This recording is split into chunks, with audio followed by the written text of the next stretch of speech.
realizing that I am broadcasting to another Facebook group. So, and it's mine. It's my private group, so it's quite okay here on this side. So I just wanted to make sure that those people who join me on YouTube, I know that I'm kind of late tonight, and I apologize for that. For anybody who's blocked out time in your day to join me, I apologize for being late. I Unexpected things happen, so I just want to ensure that everybody is getting me. So it does say that I'm broadcasting to YouTube, although I don't see it on my feed. So I'm going to just wait a few minutes, let everybody catch up with me, let YouTube catch up with me actually, and make sure everything is working.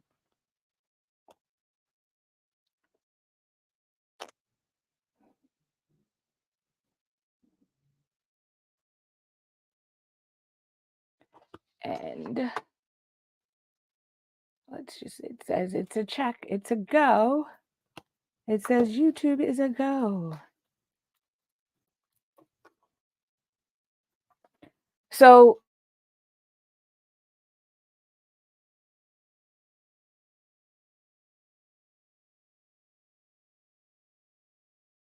as you can then see everything coming together at one time.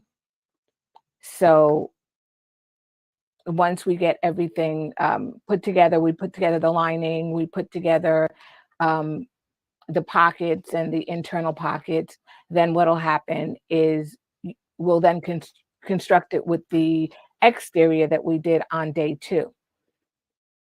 So I'm going to be reviewing with you day two because there was some homework that came out of day two, and I want to make sure that I review a couple of things and I make sure that those people who missed it or didn't understand what I was saying will actually get what I was saying for day two. So I think that everything's working fine. It's coming through a little bit laggy, which is to be expected on YouTube itself. So let's get started. So for those of you who don't know me, my name is Catherine, and I like to say that I'm the owner, founder, and curator of Sew Your Bag. Um, So when it comes to the subscription box itself, which is what I have, what you will find out is that the subscription box has everything you need to make a bag. So the Zulia, which means carpet, because it looks similar to a carpet bag, was part of a subscription box. So as mentioned in previous videos, if you hear me say in the kit or what you received in the kit, that's what I'm referring to. So I'm going to just very quickly do a little bit of resetting on my side as well, because I am noticing that my camera switching will not work if I don't do this.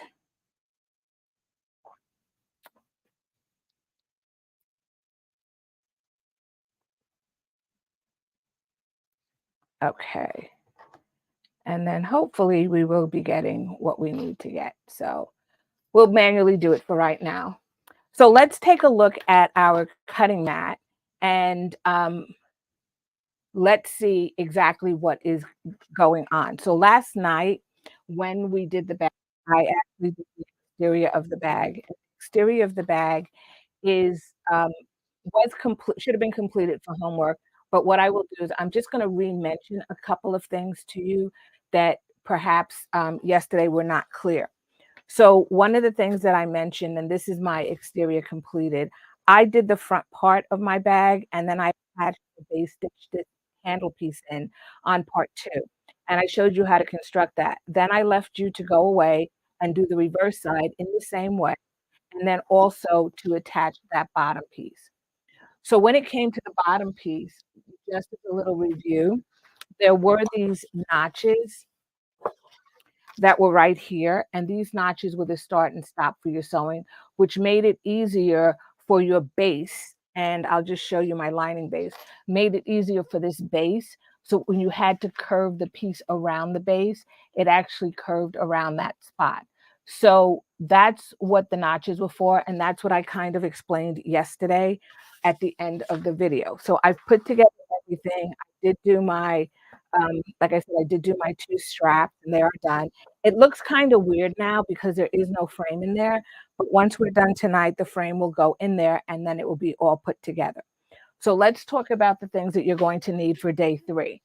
So for day 3, you will need, and I'll try to keep all my pieces together. You will need a zipper, and this is for the internal pocket. I just have a little tag on there that says handmade, but this is for the internal pocket. And we will be doing a pocket facing. So this is the internal pocket facing that will go over that zipper.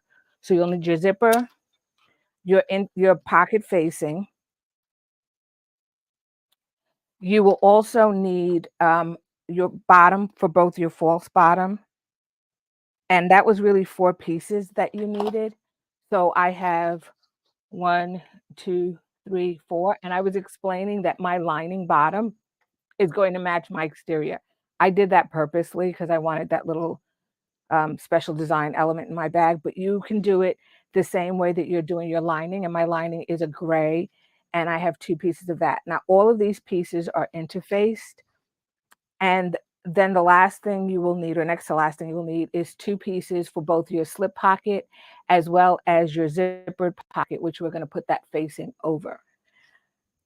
Last night, we also constructed this little, key fob, and I told you that you would put a small D-ring. This is a 1/2 inch D-ring, and I did, in fact, so that the D-ring wouldn't slide up and down, I did go back and forth over here a couple of times just to lock it in place, and we will be attaching that to our lining just like that. And for the pocket, or for the zipper facing, we will be constructing a zipper with the facing on it, and this will come right next to it. So these are things we're going to be doing, and those are the pieces that you're going to need. So let's get started. So just for those people who want to keep up with me, and you do have, in fact, have the pattern, I will try to remember to tell you what page we're on. If I forget, just put it in the chat. If you have a question about exactly what page we are on, just let me know, and I will put it in the chat for you. Okay. So in the pattern, there's a part that says, "Congratulations, you are halfway there," and we are. And, so it's on page 22, and it's attaching the pocket overlay to the pocket. So what I'm going to do is I need my lining piece, and I'm on page 23, and I need one of my lining pieces for this part, just one.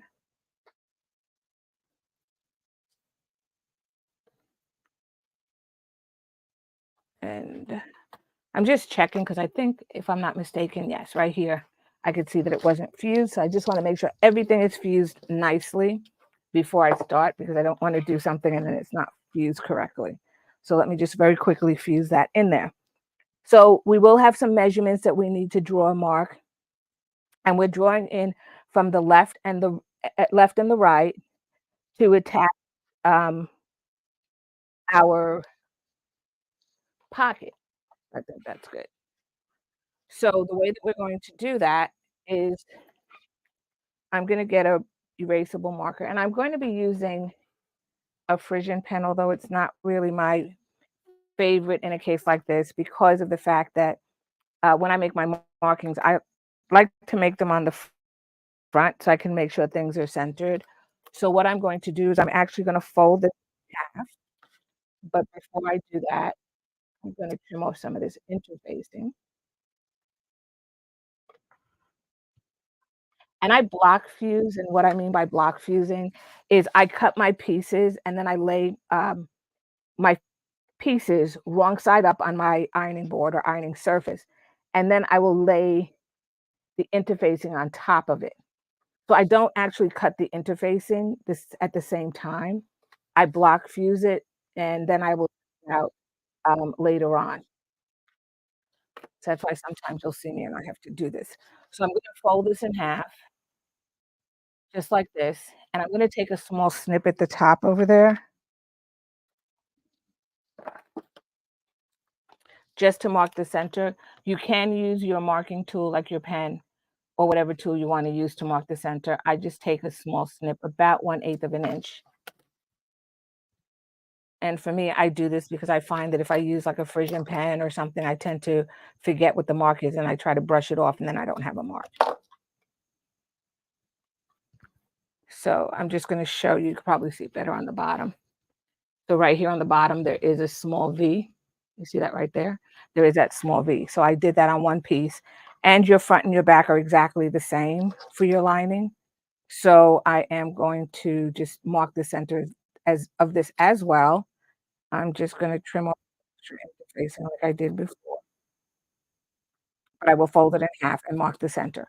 So sometimes I will fold it in half left and right, which is usually the way that I do it. I do it this way, and then I mark the center, but every now and then I need the center for the side. I will fold it in half lengthwise this way. But for this bag, you only need the front, the top and the bottom, so that's all I'm doing.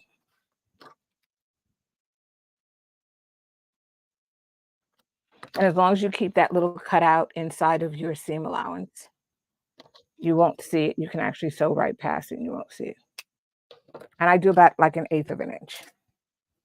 Okay, so now that we have that, we need to make some marks on our piece. And I know where the center line is, so I'm gonna line up my top with my bottom. So this center mark with that center mark, and then I'm going to measure across. And I just have something stuck to my ruler here. And I'm just gonna draw a box is really what I want to do because I want to make sure that I cut it out of here. And so I want to just try to think of the best way to do this. Um,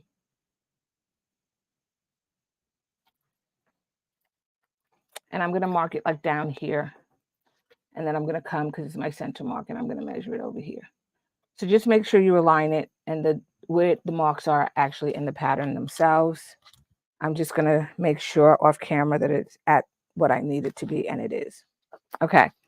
So then once I've done that, and you can definitely do this on the back side as well. I'm just showing you on the front side because it's actually easy to show you that way.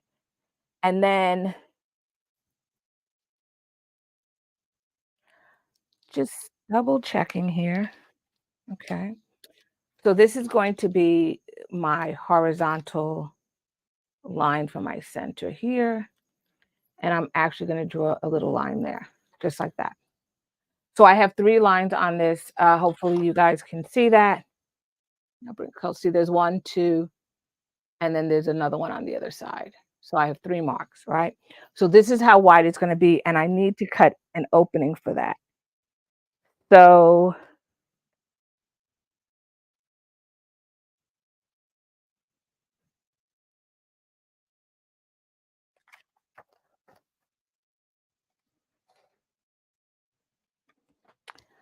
I'm going to measure up from my bottom, and I'm going to place a mark. So this is really where I want it to be. So that's going to be the bottom. And then I'm going to redraw my lines here just to make sure that it's right. So this is going to be the bottom of my box here. I drew it up a little bit too high.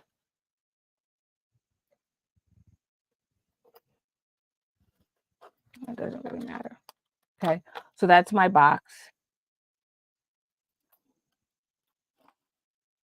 And then I'm going to measure up from that. And once again, this is just the opening that I'm cutting so that I can lay my overlay piece right on top of that. And I'm hoping that I get it right because I'm looking at it at an angle this way, okay? So I have a box drawn right here, and I'll show you that. See that box? So then what happens is when I get my overlay piece, this piece, that box is actually bigger than my overlay piece. So when I lay this on here, it should extend out past my overlay piece on the top. So I'm not going to be able to actually see what's in there.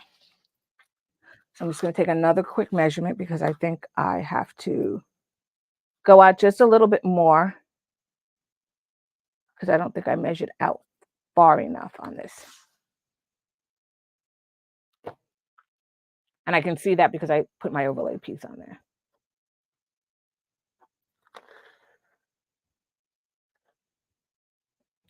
Okay. It's nice that you see me make all the mistakes, all the mistakes. And yep, okay. So now when I lay this over this, you can see, you can't see it, but I can see my lines over on this side were coming inside my box and they should be outside. That's how I knew that I had my measurements wrong. And it's going to get hidden underneath. So this is going to be my final box. I just want to make sure that I have my center line here.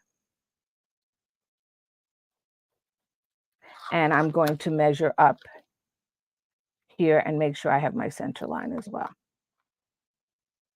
Okay. So there goes my markings. All right. So then when I take this and I lay it over here, I want to make sure that it is centered. And I can measure it, right? I can measure it left and right, so I can come to the side and measure the distance and the distance from there to make sure that it's totally centered.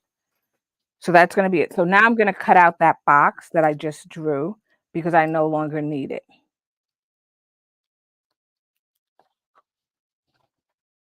So I'm gonna cut out this box. I'm just gonna double check, yep, that it's the right measurement. And the way that I cut out the box is I fold it in half just like this. I snip that center line that's right in the middle, just like that, which allows me to get my scissor right in there. And then what I will do is I will cut until I get to that line all the way at one edge. And you can do, if you wanted to, you could do an angular cut like this and then cut it off. I just cut straight out to the edge of that line, and then I just cut off down to the next corner, and then I cut along that bottom line.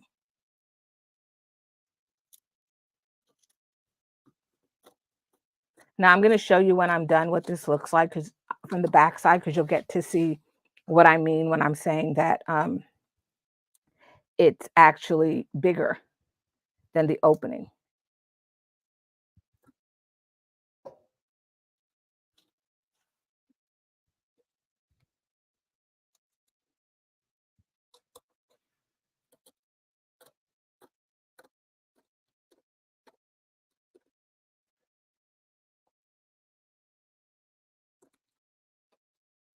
Okay, and I stopped too short, so it should be over there. Just wanna double check. Yep, okay. This is my line, my outer line over here. So I do need to cut that off.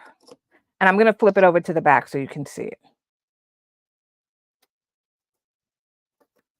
okay? So now if I take my piece, which is this piece here, and I'm gonna leave it the black side up just because I want you to be able to see it. I'm gonna flip this over. You see how you can see that that opening is bigger than the actual piece, and I'm going to actually stitch around this over here, and this is where the edge is. Around this, and it's going to lock it in, and then I'm gonna stitch along here, and it's gonna lock it in as well. So I pre-cut the opening larger so that therefore I don't have to come back later on and trim out that extra interface that I have. So that was the purpose of cutting that opening. So now that I have that opening cut out, one thing I did wanna mention is that the vinyl that I was using, I did mention yesterday that it was kind of on the thin side. So I did go back with my straps and I did interface all of these pieces. So I interfaced all of these vinyl pieces to make them a little bit stiffer. I was having, I didn't like the way that the top stitching was coming out, so I decided that I would just interface it, give it some stiffness, and then I'd be able to use it. So I'm gonna use this piece, and I'm gonna stick some double-sided tape approximately, and I just say approximately, so it's gonna be halfway between where the cutout is and the edge on both the top and the sides. And I say halfway because what I wanna do is I want to, keep it out of my seam allowance. So that's really why I'm saying So let me get my double-sided tape, and we will do that. And this is an approximation. You don't have to measure your double-sided tape. Just put it like, just really keeping it out. We are going to use about a 1/8 inch seam allowance to top stitch along the top, and I just want to make sure it sticks.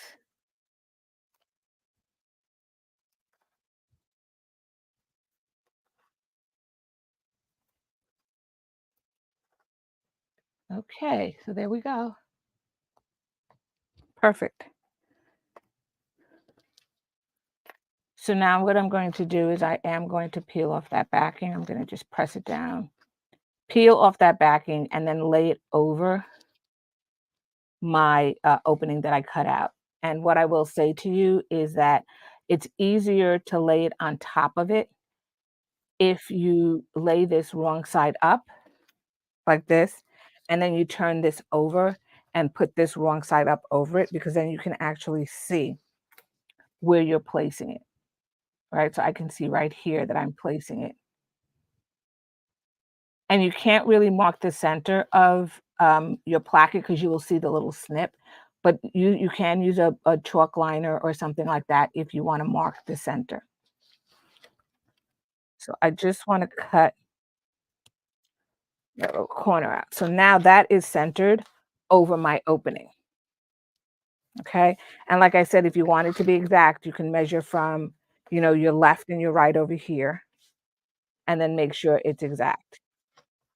The only thing I do want to make sure though is that it is straight. So I am going to move this down just a tad or up, whichever one works, because I want to make sure it is straight. Nothing worse than a wonky pocket facing. Okay. So that is straight. Okay. So once I've done this and I have that on there, the next thing that I'm going to need to do, and for those people who are with me, I'm on page 24. And it tells you how far down you should be measuring this pocket from that top edge down, and you can overlay it. I did a rough estimate, but in the pattern, it does tell you how to do that. I'm now going to go to the sewing machine and I'm going to just sew around the curved edge here to sew it down using a 1/8 of an inch seam allowance. So I'm going to be top stitching that. So let's go to the sewing machine.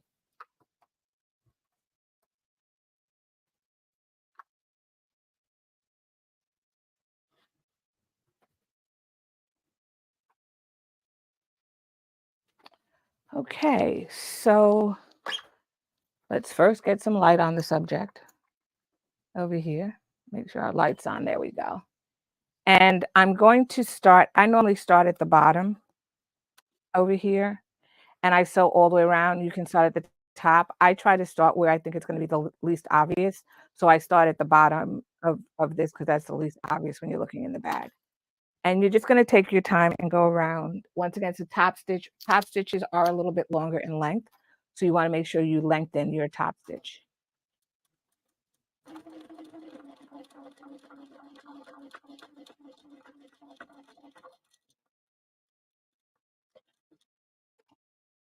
And I just inch around the corner, so I lift it with my needle down and I will put a stitch, and then I'll inch around and lift my presser foot and take another stitch, and then I do it again. Some people turn it, they're very good at like turning it around while they're sewing. It depends what I feel like doing.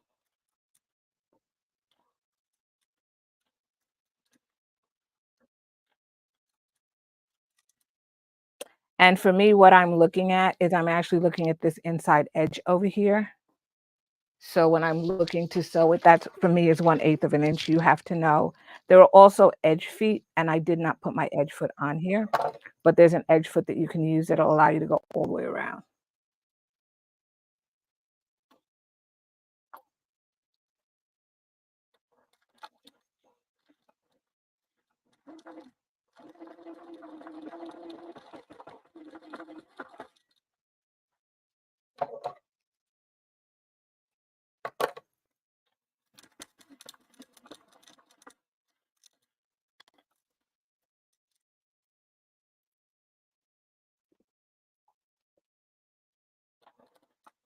And because this is vinyl, you may find that a walking foot or a vinyl foot is a Teflon foot, I'm sorry, is preferable for you to use to sew this.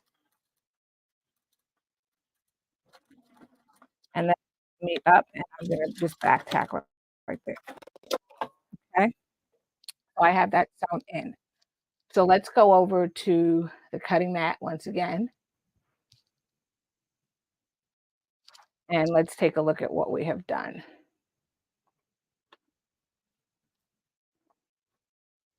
Hey, Miss Arnetta from DC, how are you tonight? I apologize earlier that I was late, unforeseen events. So I figured it's late, then I cancel. So, but I'm glad you were able to make it, even if it's just for a little bit. I appreciate it. So hopefully the sound is okay. I haven't had anybody join me, so I don't know if I'm just talking to myself on this end or if you can actually hear me on your end. So I'm hoping tech is cooperating tonight. All right. So the next thing we're going to do is once we have this in place, we're going to need our zipper. So I'm going to grab my zipper, and I did cut mine a little bit longer, and I am using a different one than was actually in the kit, and that was purposeful. Oh, I appreciate you so much, Arnetta. So now I'm going to take my zipper, and it is cut larger. I'm going to leave it the length it is. I'm going to put it in, and then I'll trim it down. Um, but you want to put this so that your zipper pull is coming out of the hole, first of all. So when you're doing this, it has to come out of the hole, and it should look like that. So you're going to align it wherever you'd like. I try to align it so it's even on both sides. It's a little bit longer over here, but I try to align it so it's even. I will be, like I said, trimming it down. You also need to determine how you want your zipper to open. So that's one thing nice about making a bag or being sewing a bag is that you can determine if you want the zipper to open to the left or the right. All right. And if you're doing this for a customer, you can ask them which they prefer because most bags, when you buy them in a store, are made to open to the right. So when you pull it to the right, it opens that way because it's made, I believe, for right-handed people because that's comfortable for me. If I had to open it this way, it's awkward for me because I'm not left-handed and I feel like I'm crossing over my body. So you can determine which way you want this to open. So before I do that, I am going to add a piece of double-sided tape to this. By the way, you can also use a glue stick if you want. And I have seen people do that as well. You can use little drops of glue, whatever you want to use. It's just to temporarily hold it in place. So I'm going to add just along the top here, I'm just going to add a little piece of tape and I am going to add it. Make sure that it's not in your, you're not going to see it in the window. So I'm going to actually cut this one in half because for me, it's a little bit too wide. So I'm going to make two pieces out of this one piece of tape. And I'm just going to cut it in half. And I'm going to use piece on the top and piece on the bottom. And that's because I cannot find my 1/8 of an inch tape, which I know is floating around here somewhere. And like I said, you only need a little piece to hold it on your actual piece. So I'm going to just take a little piece of this and I'm just going to stick it on here, just like that. And then I'm going to just take the other piece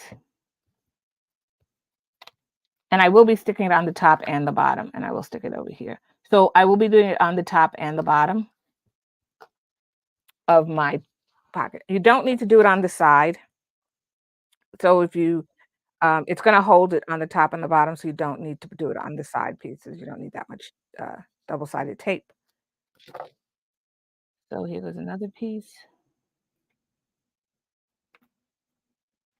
And I'm going to put that on the bottom. So I want my zipper to open to the right, and I can see when I pull my zipper that way, it's going to open. All right, I'm going to peel the backing off. Nobody sees it, it's messy. So if anybody's going, "Oh, that's so messy," nobody sees it.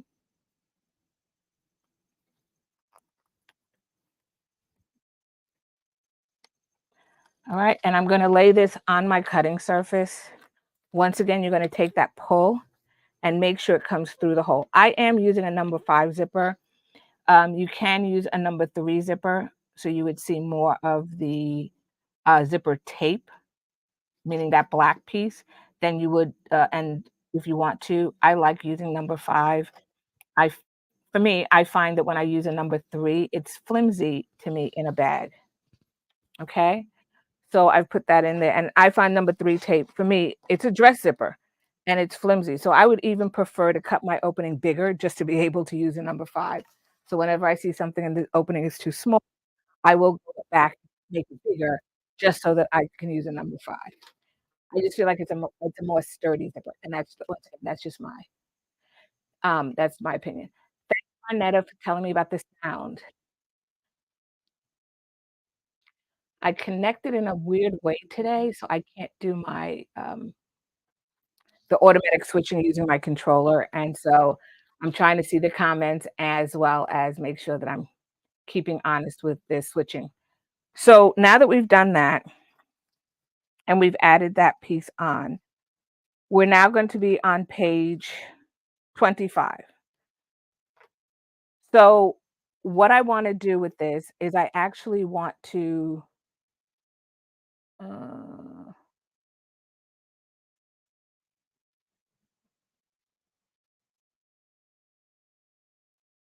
okay. So now what I wanna do, which is okay, is I'm going to top stitch around that. Now this seems very weird, which is why I was looking at the directions. I'm then gonna come back and I'm just gonna pick this piece here of the tape and I'm gonna attach that to my pocket. But I wanna make sure this is completely in there first. So I'm just double checking that I have extra on each side so I can come back and trim. And we're gonna sew around that rectangle. So let's go and do that. And it's the same top stitching. Once again, I'm going to start at the bottom. This one will be easier because there's no curve. So this one should be easier to stitch around. I don't start at the corner because it's harder to meet there. And I will stitch a little bit, like maybe a half an inch away from the corner.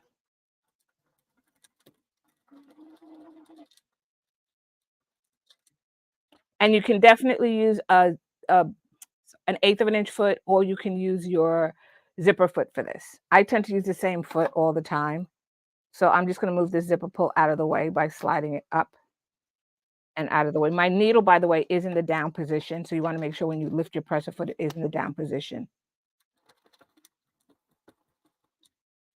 And then when you get to that corner, I go one stitch past it. Make sure you rotate your needle so it's going up. Then lift your presser foot. Now, do not, I can't stress this enough, do not lift your needle completely out. I'm then going to rotate it this way. I'm going to drop my presser foot, and then I'm going to stitch this way. Then I'm going to rotate my presser foot so it's going up. I'm sorry, rotate my wheel, my hand wheel, so my needle is going up. And then what I'm going to do is lift my presser foot and rotate my piece. So if you do this at all the corners, you shouldn't have, sometimes there's a jogging, and I'll show you when I'm done.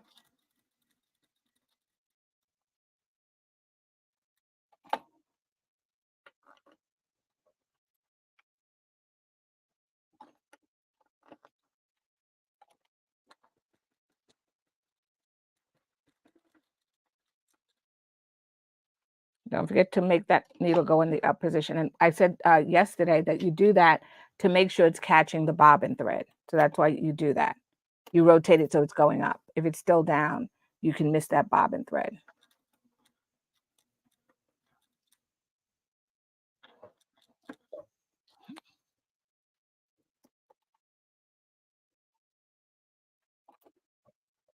And I'm going to try to meet this right here where I started.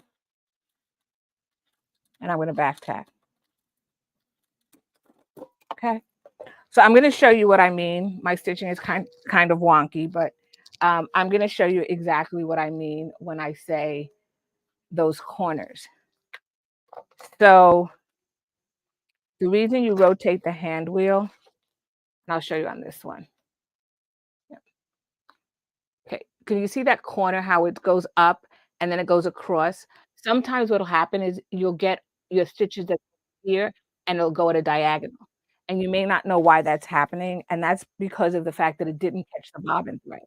So if you make sure that you rotate your hand wheel so that it's going up before you lift your presser foot, you know that you'll be getting that sharp corner, on all the sides. So I did get it on all the sides of my piece. So now that that's in, the next thing I need to do is to add my pocket. So your pocket pieces are exactly the same. So I'm gonna grab one of my pocket pieces, and the way this is going to work is you wanna take this pocket piece and you want to align it with your zipper. Now your pocket piece is larger than your actual zipper, so you can just estimate, or you can just fold this in half, mark the center, and match it with the center line. You're then going to peel back your zipper tape, and this is why number 5 zipper works so well. I'm gonna peel back the zipper. If it's a zipper tape or a zipper, you're just gonna peel it back. I know the double-sided tape is on there. You should be able to still peel it back. Okay, and I'm just gonna peel my tape off right now. And then what you're going to do is you're going to take, this is wrong side up. This will also be wrong side up. And what you're going to do is you're going to clip this to the zipper tape itself. So I'm going to clip this to this. You can add a piece of double-sided tape if it is easier for you to do. I'm just going to clip it. And I do have a very bulky, a chunky, I should say, zipper pull in here. So I'm going to do that, and I'm just going to clip it. Once again, you can use double-sided tape for this if you want it to stick.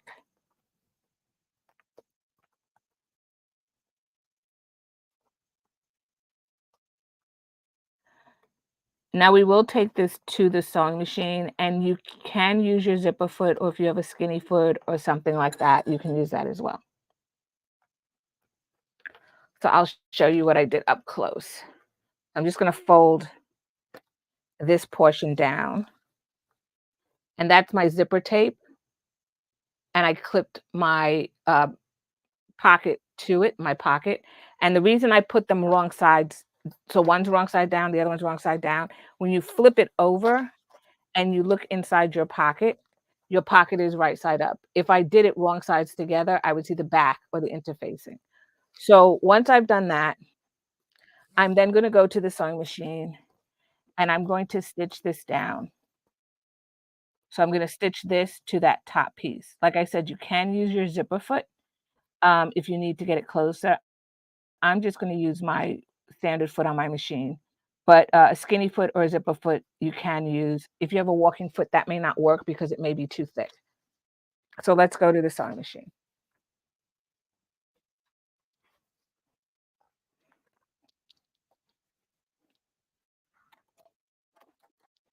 So I will back tack at the beginning of the end, and I will move my zipper pull over here out of the way as I come to it. I'm going to move it now and then just move it back later, just so I can get as much done. Okay.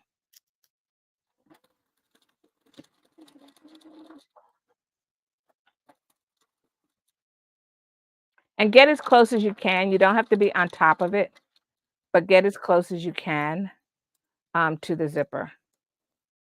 And like I said, a zipper foot comes in handy here, or a skinny foot. I have a 1/8 inch foot as well.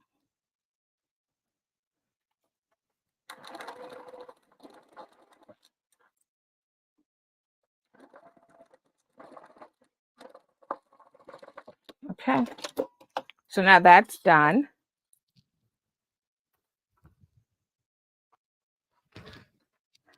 So that's one side in.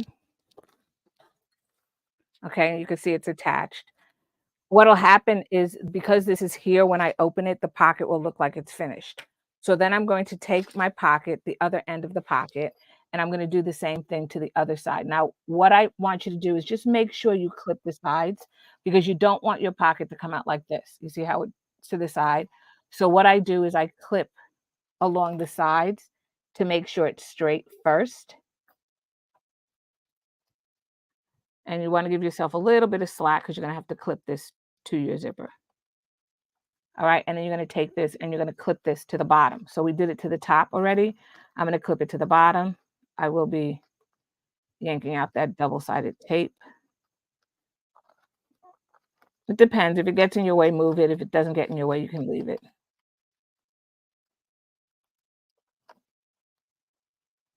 Okay, I know that it's aligned because I clipped the side. So I'm gonna clip that in place. I'm just gonna turn this right side up.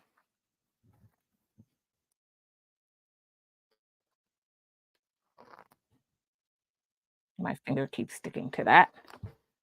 So so you're clipping it to the bottom. We did the top and now we're just gonna clip it to the bottom. And we're gonna sew this in the same way that we did the top.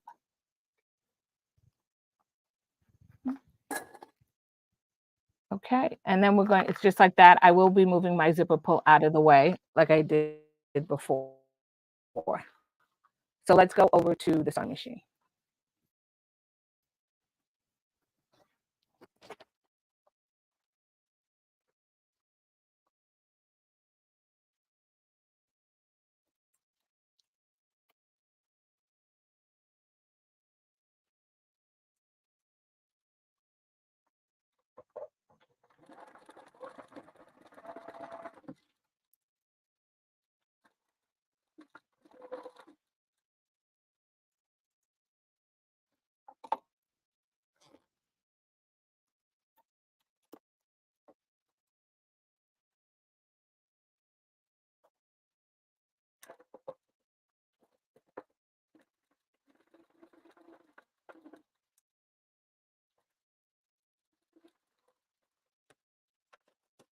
Okay. So then the final step to this, remember I said we are not turning this um, through the pocket. So the final step for this is going to be to take this pocket and flip it down. So I'm gonna take out my clips here and make sure you flip it down this way towards the bottom. And then what you're going to do is you will be sewing up both sides. I like to do the sewing of it by flipping it to the front, move my zipper pull to the middle, and then I will fold back this piece and I will sew down the side. Now, the way that I do it, and I gave you instructions, you can sew it right here to the end. It would make the bottom bigger, but I just sew it about a quarter of an inch away from this, and I make sure to fold this piece so that there's a straight line. But you can do it right here and stitch down. It'll make your pocket on either side just a little bit wider. So it's up to you, and then we're gonna come back and we're gonna trim this. So, like I said, I'm gonna do mine at a quarter of an inch seam allowance here, and then I'm gonna clip this back just like that. Make sure it's a straight edge because I use that straight edge to guide me when I'm sewing. And then I will sew down this side at a quarter of an inch also. But once again, you can sew it based on this edge, left and right edges, and sew in that way. Okay. So let's go back to the sewing machine.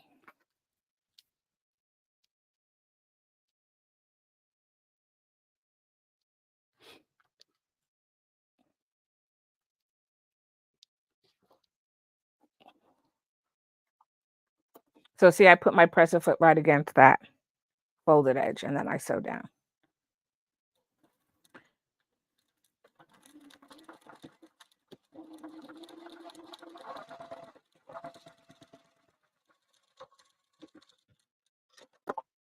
And then I'll do the same on the other side. Like I said, I just make sure that this is as straight as possible anyway. This is getting as straight as possible.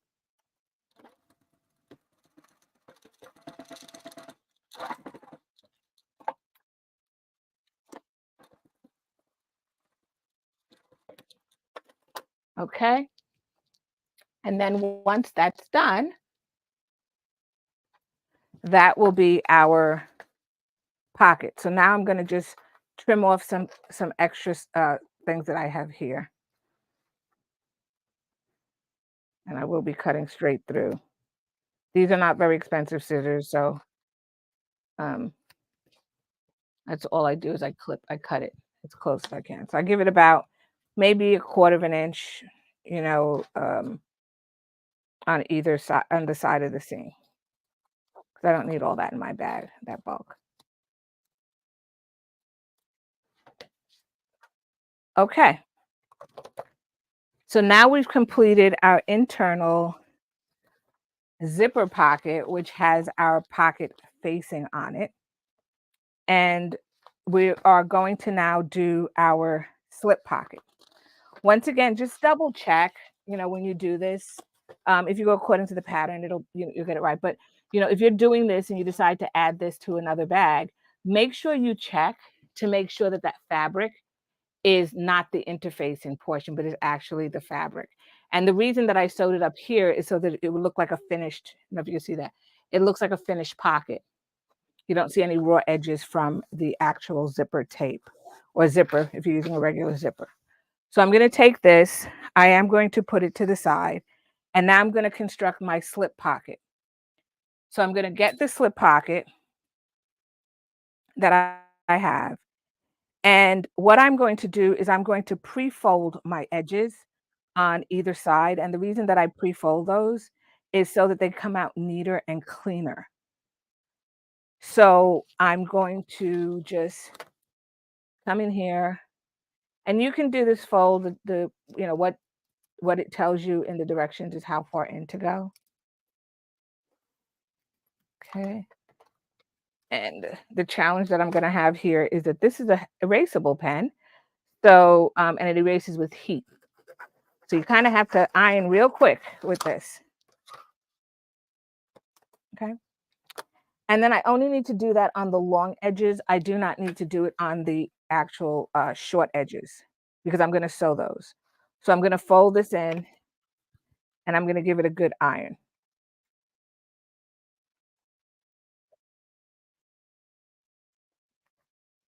And this comes out a lot neater than if you were doing it like you were sewing it up the sides and then you were turning it right side out, because then you'd have to try to roll that seam between your fingers so it's totally flat.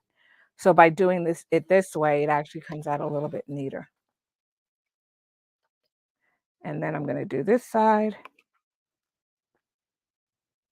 And like I said, it is an erasable pen, and this mat is a wool mat. It's hot. So as soon as I stuck it down here, it started erasing my pen marks. But that's okay. And then once you've done that, we're going to fold it right sides together. So we're going to fold this right sides together, matching the short edges.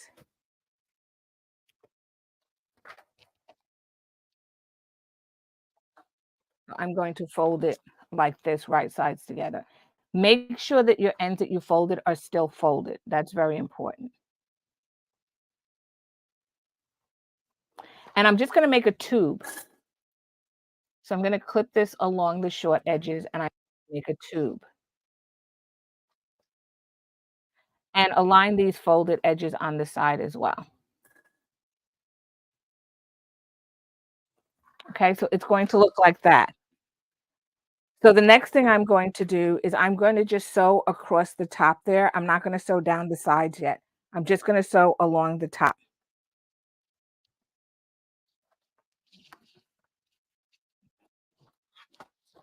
So let's go to the sewing machine.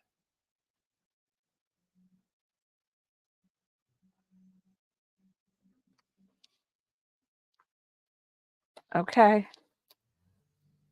So I'm just going to sew this closed. And I will be back tacking at the beginning and the end.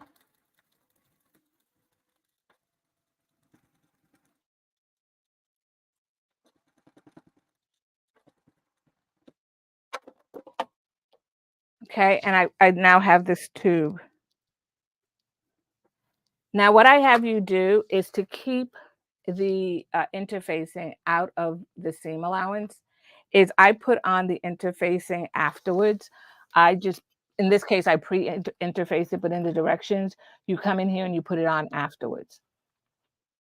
And then after you have it in there, you here and you would simply just iron that seam open And that's because you want this to lay as flat as possible.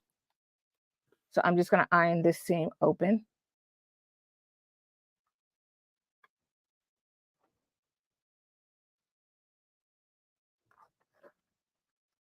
and it'll be easier. I used a shallower, seam allowance than the directions called for, okay? And then what you're going to do is you're going to take this and you're going to turn it right side out. And when you turn it right side out, what you will notice is that the edges should align. So I'm just gonna turn this right side out just like that. Yes, it is a little bit stiff, but you can do it.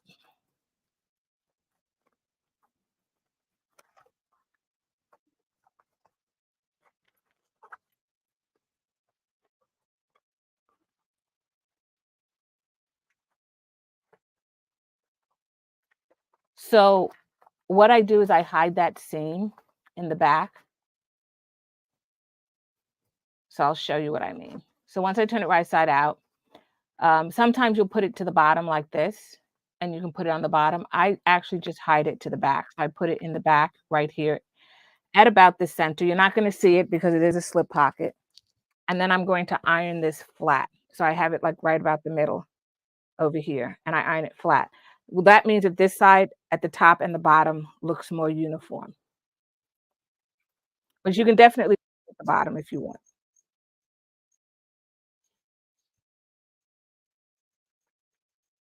Okay. And then once you've done that, your side seams over here should align. So you should see them totally align. So the next thing we will do is we will grab our other lining piece, which is this piece right here.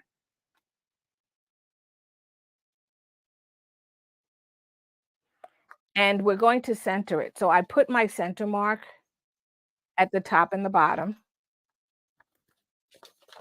And then I'm going to center this piece in those center lines. So I'm going to center it right here. And the measurements are given in the directions.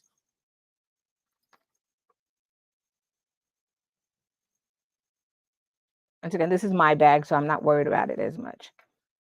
So to help you keep this down, right, you can flip this over and you can add a piece of double-sided tape on either side. That's something else, once again, you're not going to see it. So it's okay. So I just wanna keep it in there temporarily. You can also, if you want to, you can use pins. So if anybody's dying right now and they're saying, "I wanna use pins," go ahead, you can use your pins if you want to keep it in there. So, just gonna add a piece of double-sided tape, and I will add it at the end, not so that I could see it at the seam allowance, and I don't need a big piece. You don't have to put it the full length, I just need it, like, right here big enough so that it'll hold it in place,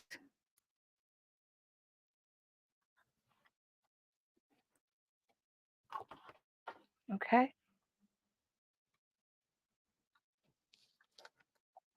Once again, this is my seam, I put it roughly in the middle and the back so you don't see it, and this is just gonna be one big slip pocket, it's not gonna be cut into sections. If you want to, if you wanna do it so that it holds pens or something, you can definitely, break it apart into several sections. So once again, I'm gonna make sure this is centered.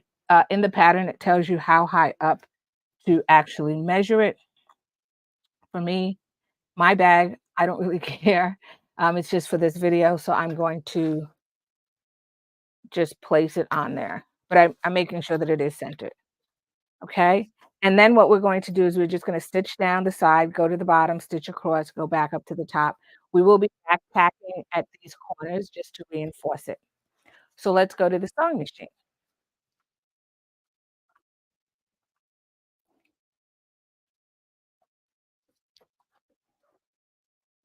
And these edges over here should line up pretty nicely. Now you can do 2 rows of stitching. I do 1, but you can do an eighth of an inch and a quarter of an inch if you want to. I normally just do either a quarter or an eighth, and you can just follow the directions which tell you the seam allowance.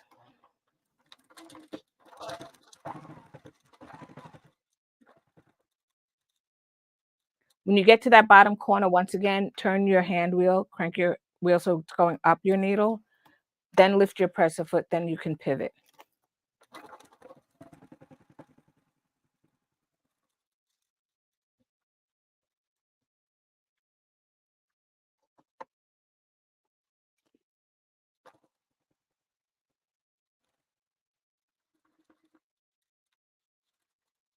And I do go at least like 1 stitch over on each side.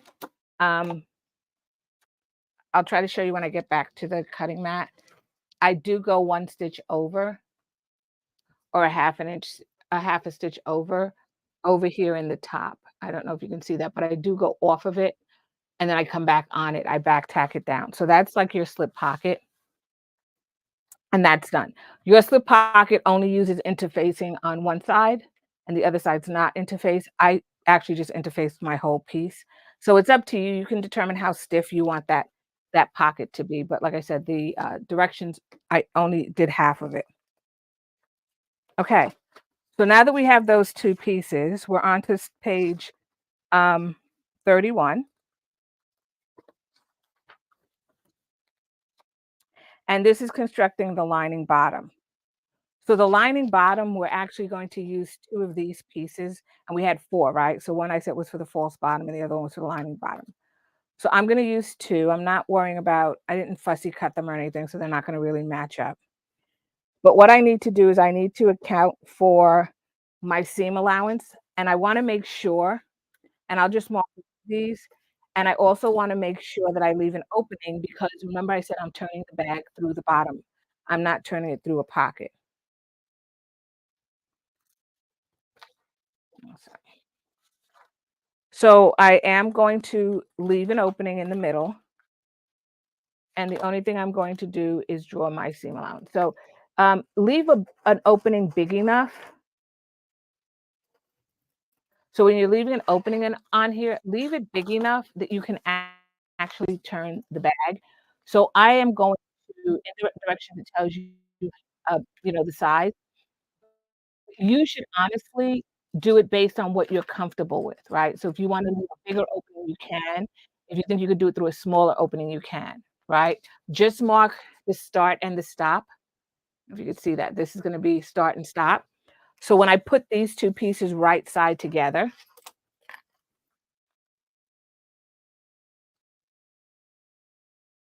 when I put them right sides together with matching the straight edge and the curve edges should be matching, so make sure they're in the same direction. And I'm going to clip them in place, and I'm gonna sew on that seam allowance line.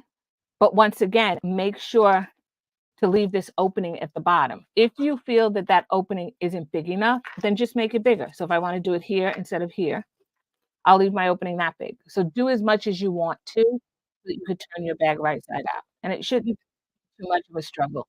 There's not a lot of, there's deck of the light, but other than that, and the DLH 2010, but it shouldn't be a very stiff bag. So I'm going to go to the sewing machine and I'm going to sew this.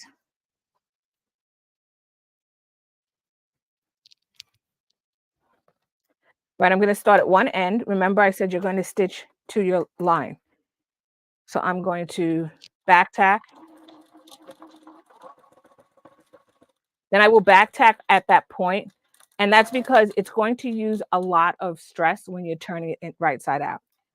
Then I'm just going to cut my thread, go to the other side, start sewing, back tack, and then sew to the end and back tack. So what you will see is you will have an opening in the bottom of your bag when you are done. So right here, you'll see there's an opening in the bottom. Okay. I am going to iron this with the seam allowances open. So I'm going to go to my sewing machine, my ironing, and I'm going to iron it with the seam allowances open. It'll just make it easy later on when you want to close it up. So what I'm going to do is I'm just going to fold one back because this isn't sewn here. You definitely want to fold that back and then sew and then iron it flat. So you want to do that on both sides. Right? So you wanna iron it like this so that it's flat. Because if you tried to do it um, because the center is not, it won't come out even. So you're trying to get it as even as possible. And I'll show you what I mean. Okay. So if you try to do it like this and do this, it's harder, right? But if you just fold it back on itself, which is really where that stitch line is, I'm just folding back on that stitch line. The middle part naturally falls back at the same stitch allowance, seam allowance. So everything folds right, nice and neat. And then once you're done, okay, once you're done, you can then take your piece, lay it flat, and you can see now it's totally flat, and then you can do one final iron. But it's easier to do it that way than to try to, fold the middle piece down. And I'm just gonna do this. Okay, so that's what it should look like. That's what it looks like on the back. So later on, if you wanna come back, you can actually just pinch these pieces together like that, and then top stitch it. What I do sometimes is I will, flip this down, put some glue there, and then just pinch the 2 pieces together and let it dry. But then you could reflatten it, and then once it's dry, and then you don't see the seam. But it's up to you. It's just another option. Okay, so now that we've done that, we're on page 32, and I've shown you how to iron it. So now we're ready to complete the lining. So if you remember on our piece, and we talked about this at the beginning, there are these little marks on our piece, and we're going to need to put those marks in again for our lining to make sure that we are lining everything up. So let me get my pen or a pen. And I'm not gonna cut it out, I'm just gonna draw on it with my Frisian. You can cut it out. I cut it out on the pattern piece, but I'm not gonna cut it out on my piece. And just wanna make sure that I can see it.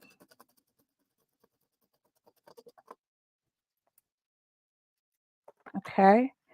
And then once I have those marked on one piece, so here and here, I'm then going to grab my other piece, which is the second piece, and I'm gonna do the same markings.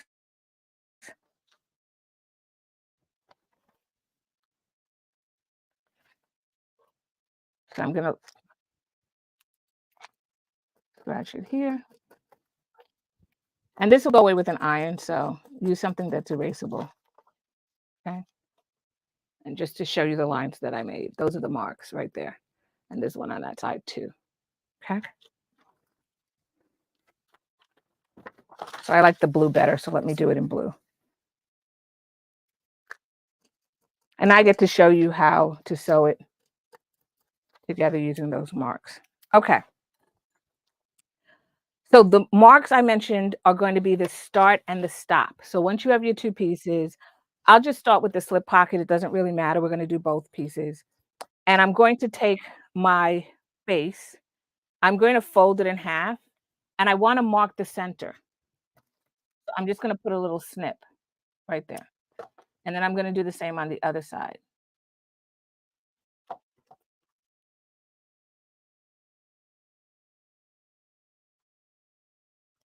Okay. Then I'm going to lay my lining piece right side up. I'm going to lay my bottom right side down, right sides together, or wrong side up. And I'm going to mark the center. That's why I did that. And I'm going to clip them in place.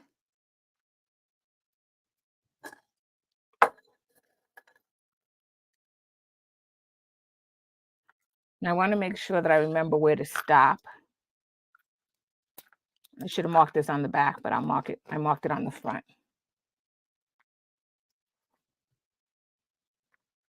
Because you want to remember where to stop sewing. Okay. And then I'm going to go to the sewing machine and I'm going to sew this down. And this is what I did yesterday. I did part of it. You'll see me do the whole part today with the lining as well. Okay, so I'm just going to stitch from that mark to that mark and make sure I back tack.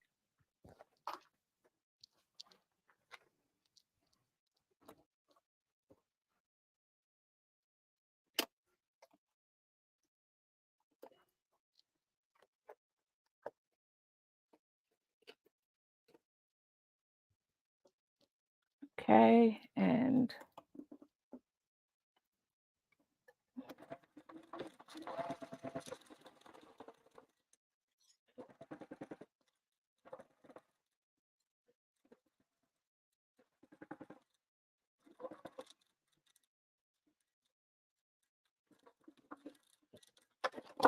okay, so I've stitched that. It should come out underneath your pocket, so your pocket should not have gotten caught in that seam line, right? So if you did it right and you measured, it shouldn't get caught. Once again, yours may be the same color as your lining. I changed mine up a little bit because I can do that because it's my bag and I can make it any way I want. Okay, so now we're going to take the other piece, right, which is going to be the part either if you're doing it with the slip pocket or it'll be the part with the zipper. Mine happens to be the zipper, so I'm going to take that. And once again, I'm going to align the center marks right here.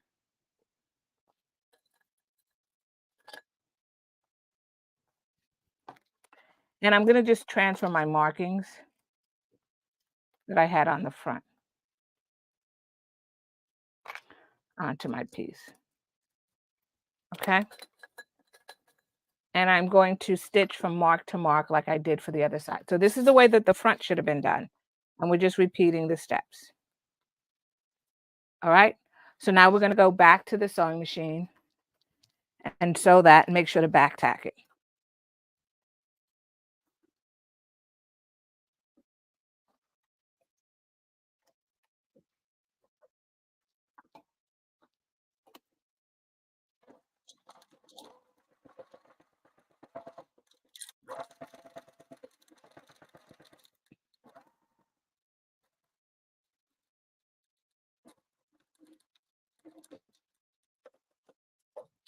Okay. So the next part is going to be to sew up the sides.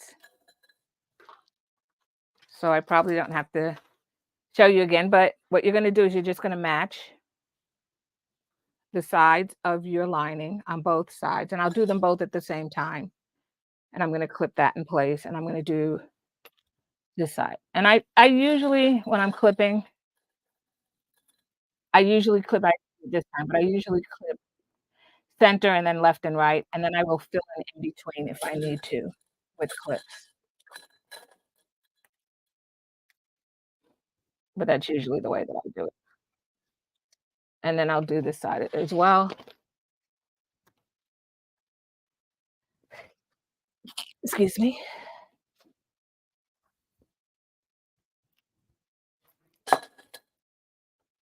Okay, and then I'm just gonna clip this right here. So I'm gonna just stitch this with my seam allowance, and I'm gonna go back to the sewing machine and do that.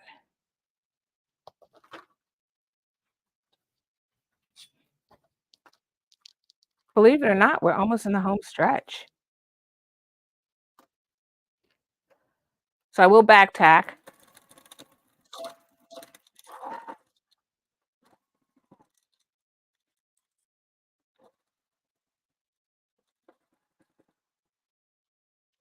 and then I'll do the same on the other side as well.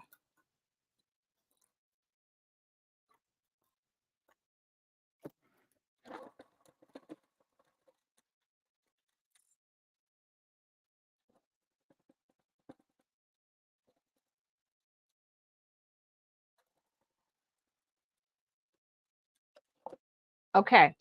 Now, before I actually match up the left and right, I wanna make sure that I, open those seams up and I sew them flat. It'll just make it easier to do that. So I'm going to take my seams on the side, maybe a little bit tricky, but you can do it, and I'm going to open them up and iron them flat. If you need to, you can definitely use a towel or something like that in there if you need to, iron against something. I'm just gonna try not to crease that side too much, so I'm gonna use the point of my iron right here, and I'm just gonna iron that. Just wanna get it flat. Doesn't have to be perfect, just need it open. Okay, I'm gonna do the same over here. Once again, you can use a towel if you need to do that. Some people will take it and do this, which is open one side, push real hard, iron, sort of like what I did for the bottom,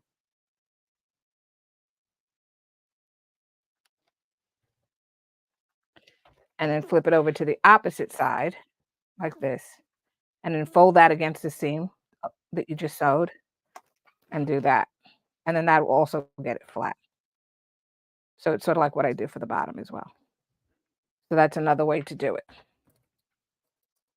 Okay. And then your seam, I don't know if you can see that it's now flat, right? So I just, when it was together like this, I just folded one back like that, pushed it hard, very firmly, ironed it, flipped it over to the other side, left this side folded, flipped it over to the other side, and then fold that back against the seam. And then when you open it, you'll have a flat seam. That's another way you can do it. Okay. So now what we're going to do is we're going to align that side seam with the bottom seam. So that's the first thing we're going to do.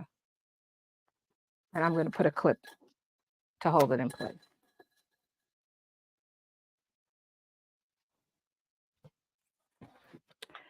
Then you should be able to pull it out to the side because you didn't sew to the end here. So you should be able to pull it out because there should be a little bit of a gap.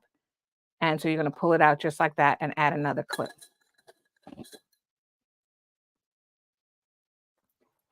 Now I tend to sew it from this side, not this way, because it's harder to sew it that way. So I don't worry about if there's a little pucker there. I just try to get it as smooth as possible and just sew it straight across.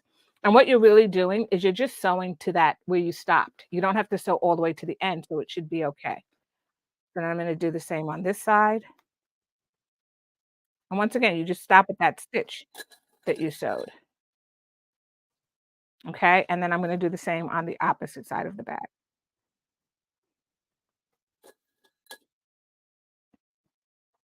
And open this out.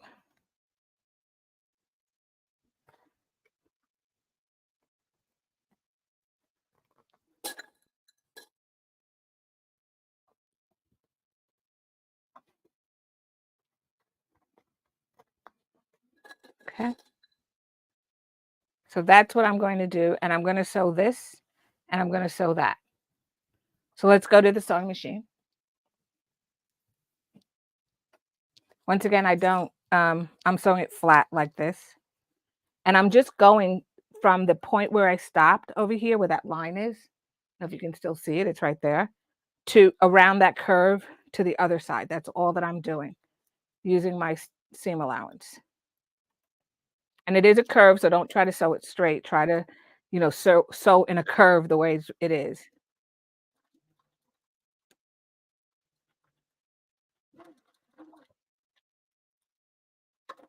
Mm.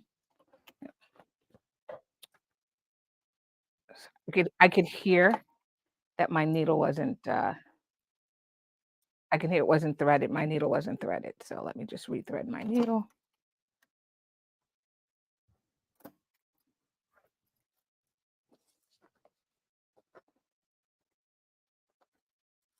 Just gonna put a couple of my clips back in.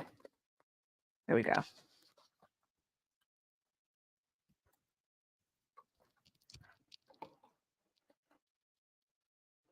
And let's start again.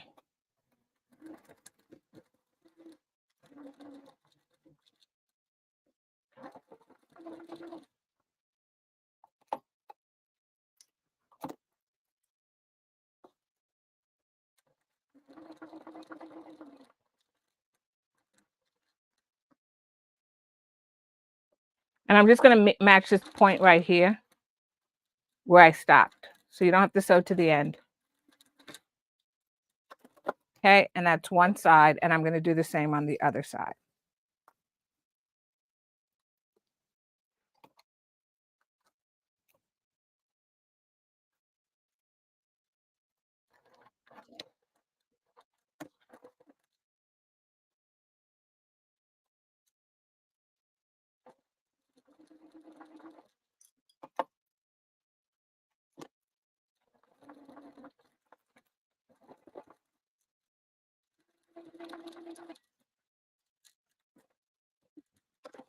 Okay. So that's my bottom of my bag.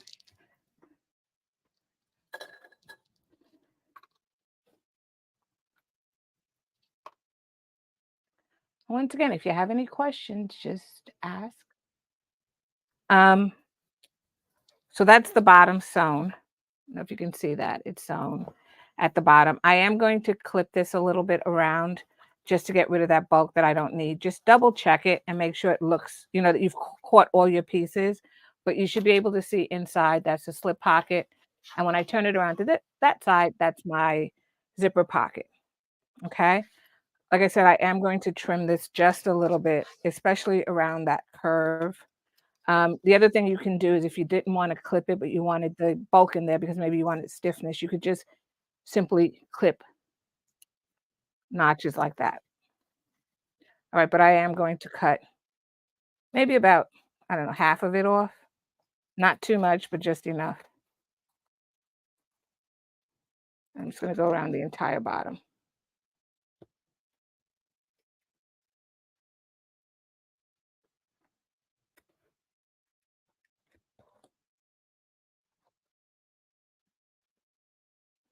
Trimming is a good thing, right? If you trim, once you've checked all your seams, just make sure that you didn't leave any holes or anything.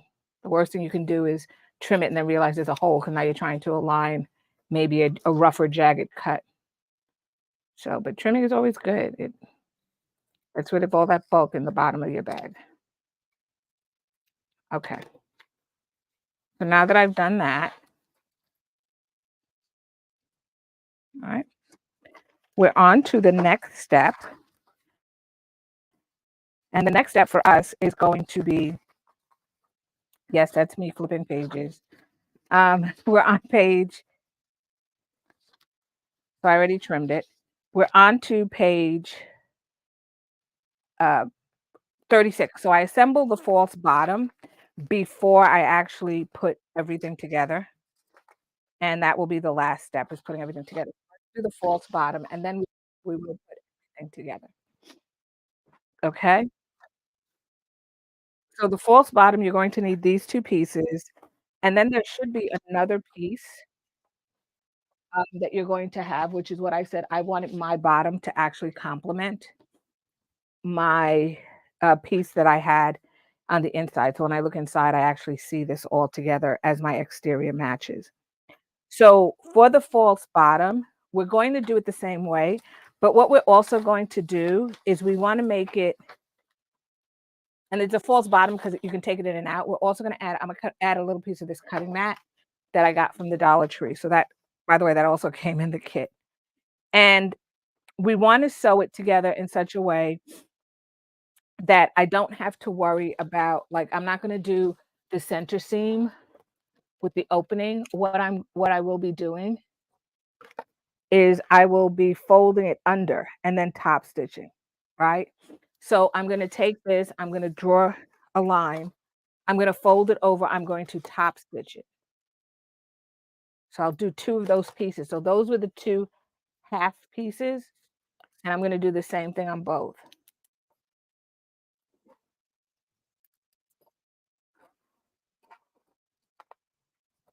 And I'll do the same here. Now this may not match perfectly, and it will depend, and you may have to trim your little plasticky piece if you decide to put this in. You can also use, I know there's like craft canvas that people use that you use for like needlepoint or embroidery. Is that plastic canvas? You can use that. You can use anything. We just want to stabilize the bottom of the bag so it doesn't sag as we put things into it. So I'm going to be ironing this with the seam, and then I'm going to top stitch it. Once I've done that, I'm then going to take my pieces and I'm going to align them with the full base, just like this, and I'm going to sew around it. But the opening should go the full length of your piece. So let me fold it, and then I'll show you exactly what I'm talking about. So I'm gonna get my little ironing thing here. I've drawn my line, so I'm just gonna fold it just like that. Once again, I have to be very careful because The line goes away very quickly.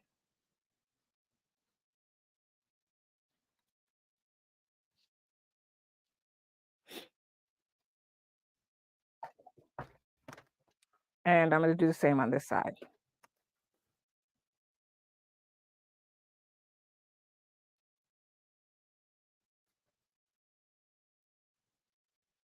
All right, I will go to the ironing board and I will top stitch that fold. So from the right side, I'm going to top stitch this 1/8 of an inch, top stitch this at 1/8 of an inch. So let's do that. And I'll do them at the same time, so I'm not going back and forth. And hopefully you can see it. Let me just get a little bit more color in here for you. It just got very dark. It's getting nighttime over here, so it got very dark. So let me just see if I can lighten that up for you a little bit so you can see what I'm doing. There we go. Okay.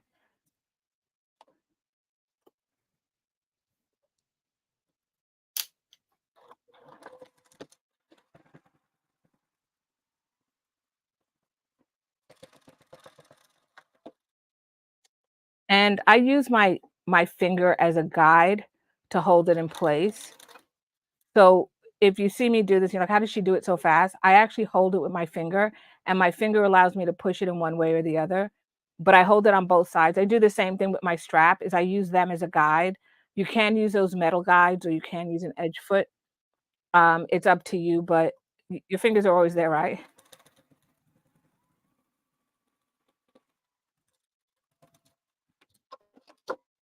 Okay, so I've sewn those together, and we're gonna go back to our cutting surface, and I'm just gonna cut them apart.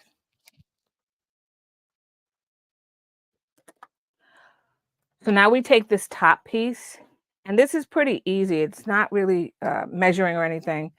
It's just simply taking your piece, aligning the straight edge. So I'm going to align that straight edge there. You don't have to worry about if it's centered. So you align your corner and your straight edge.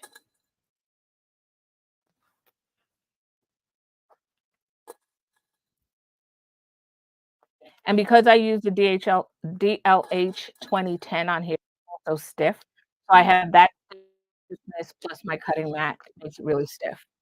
And then I'm going to take the other piece. I'm going to align it, and you should see it, like, kinda overlaps over here in the middle. It's supposed to do that. There should be, like, an overlap right there in the middle. That's why I said when we put our cutting mat in there, we're going to cut it, but once we cut it, we may have to trim it down so that we still maintain that overlap,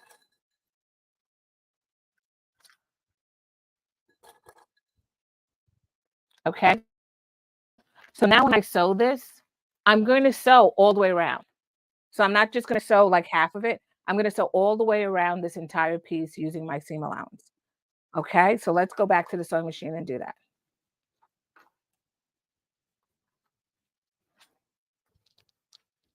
And it doesn't really matter where you start with this. We're not leaving any openings, we're just gonna sew it.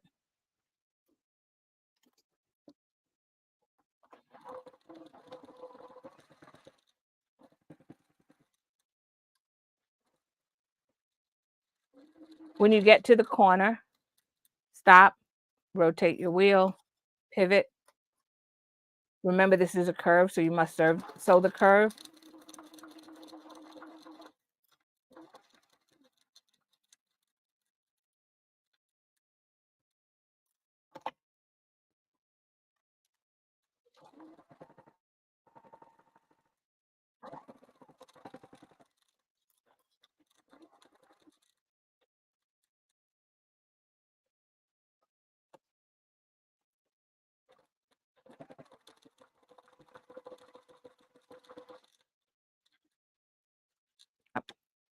Completely forgot. I thought I started at the corner, sorry.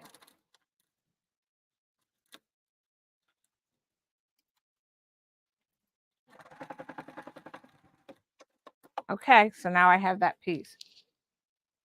So let's go back and take a look. So I am going to trim this because I don't want all that bulk, but if you turn this right side out like this, it should fit at the bottom of your bag. So I know that I don't have any holes here. I'm just going to trim it. At the corner over here, you want to take like an angular cut. So I cut it about 45-degree angle and then I trim it because I want it to be as pointy as possible. And once again, I take off about half.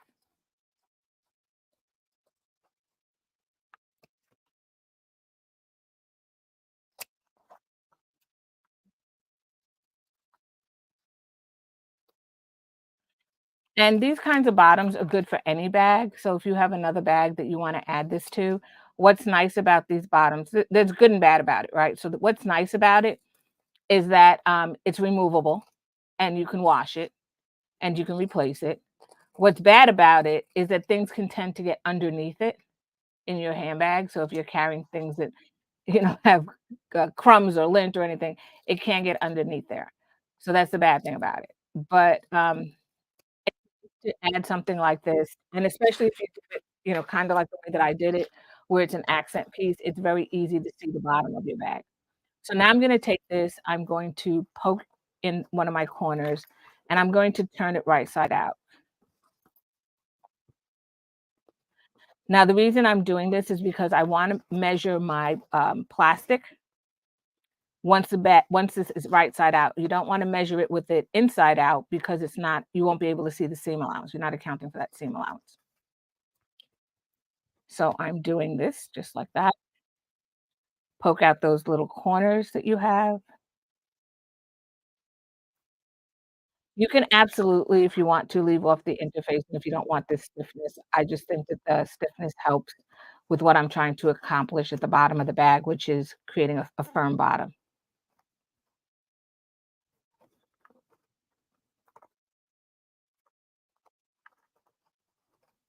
Alrighty then.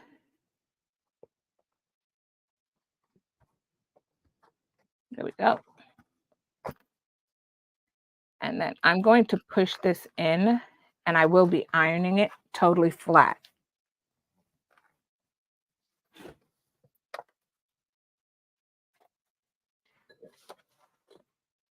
So let's do that.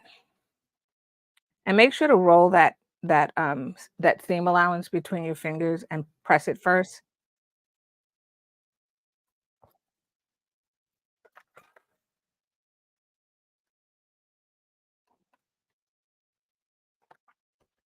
Okay.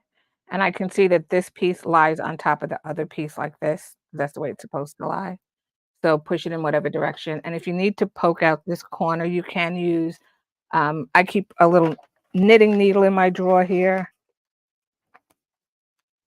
So I keep a knitting needle or, a purple thing or whatever you have to poke out the little corners and get them nice and rounded. Uh, I like the knitting needle because it also has that side to it, which is kind of rounded as well. Some people use a crochet hook. So whatever you have, you can use to poke out the corner. Just be careful how hard you poke because you don't want to poke a hole into your corner.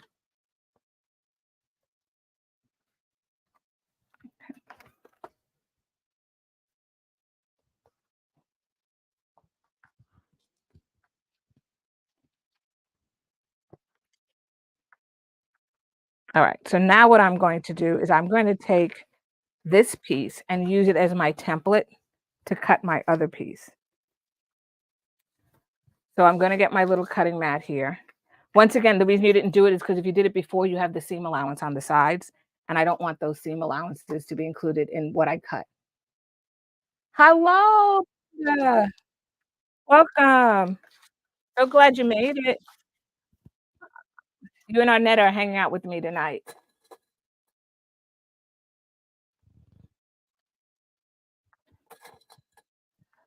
So I'm just clipping it in place, and then I'm gonna use this and cut it out. You can draw around it with a pen.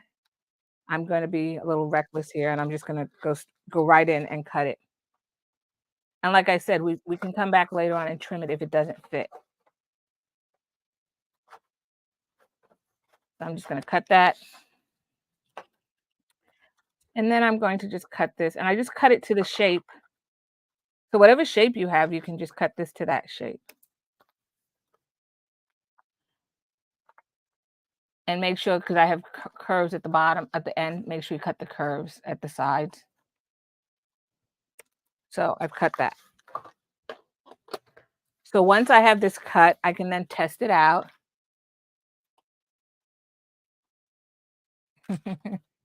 And pinky waving.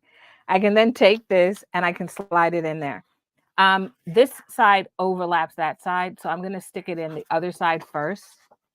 And what's nice is that this is pliable, so you can actually bend it and stick it in there. And if you're finding that once it's in there, it's too big or it's too wide or it's too long, all right, so I'm gonna just fold this up right in there. You can always just come back and trim it. So just trim down the sides, look at it and see what's making it too big that it's not sitting flat, right? So you can see, mine is curling in there. I can feel it curling. So I'm just pushing it down, making sure it doesn't curl. And you can also iron, once it's in there, you can actually iron your fabric, but can you see there's a gap in my piece? There's a gap right there. So I wanna get that out. So all I'm simply gonna do is take out my cutting mat, very simple, grab my scissor, and I'm just gonna cut off like maybe 1/8 of an inch. And I'm gonna do this on each side because I want it to be even. Doesn't have to be exact. It's just a piece that you're putting in there. I mean, anybody, if you want to get out your protractor and you want to make it perfect, you can definitely do that.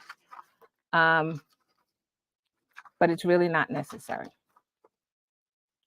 So I'm going to stick that in there again. I'm going to open this up. Just shove it right in there.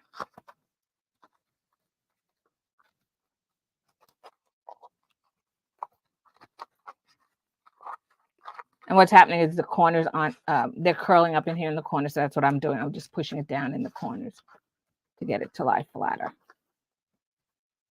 Because I can feel it.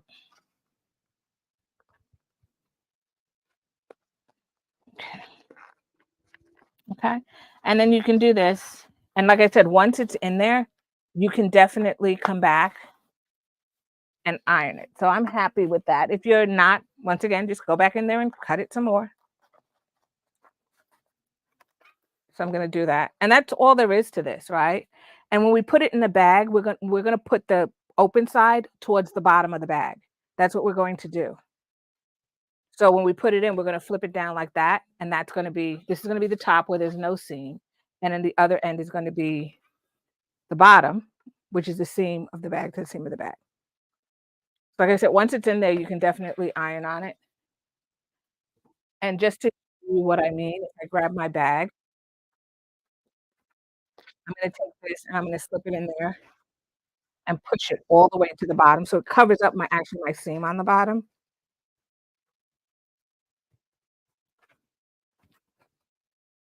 And that's what it looks like in the bottom of the bag. Okay. So yours will probably look like your lining, but mine looks just like that. And it comes all the way to the ends on either side. So you make sure you push it right down in there and it'll stay. So we're gonna put the bag together and then we'll put this in last, but now that piece is made. So here goes where we are. We have our lining made and we have our exterior made. Okay, so the exterior was completed last night. And so now what we want to do is put them together and then put the frame in. So the way that I'm going to do this is I'm going to have one piece that's wrong side out. So my lining right now is wrong side out. I've already turned my bag right side out. So I'm going to stick the piece that's right side out, which is my exterior, into the piece that's wrong side out. So you should be able to squish it right down in there. So just push it right on in there. Make sure you push your straps in. So your straps on your top and your bottom on the sides should be in. And if it's easier for you to do it the other way with the lining, you can do that as well. I'm just sticking my hand in there. Okay. And then what I'm going to do is I'm going to match up my side seam here that I sewed on my exterior with my side seam of my lining. So I normally start at the sides and then I clip around the top. You should have all fixed it in your channel for your tubular frame, so that should have been basted to the front. And then I did one side, and then I'm gonna do the other side, and then I should be able to pull it. So I'm just gonna open this seam over here, just like that. Then there should be center marks, right? Because we marked the center, so we're gonna clip in the center marks here.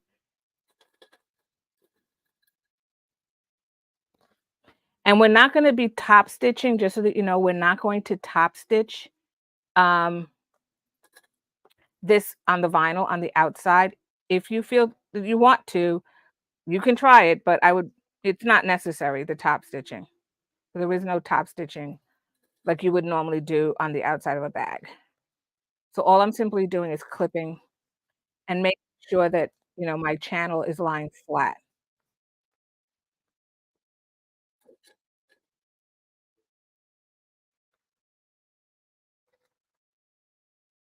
Now I have a, straight stitch machine, so I'm going to be sewing on the inside of my bag over here. If you have the free arm, you can use your free arm and you can sew from the outside. So all I'm doing is clipping.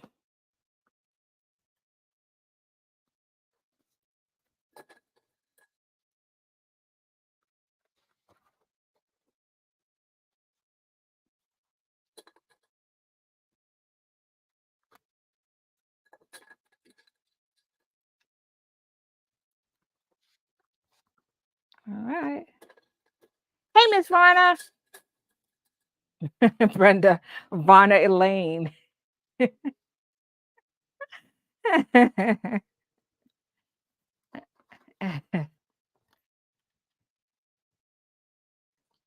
Vonnie, you're totally fine. You're totally fine. I actually was a little bit late. I had some stuff that I needed to take care of, and then the sound wasn't working. So you're fine. You're totally fine. So now that I have that on there, I'm gonna just make sure that I smooth, like I push this exterior in so it's totally smooth around here when I go to sew it in. And I'm gonna sew around the entire top. Remember I said in the lining, I have this opening down here. That's really where I'm gonna turn it through. The bag should be fairly squishy, so you should be able to do that no problem. But we'll do it together, so you'll see me do it real time. So let's go to the sewing machine and let's get it sewn, and then we can turn it right side out and put our frame in, which is gonna be exciting.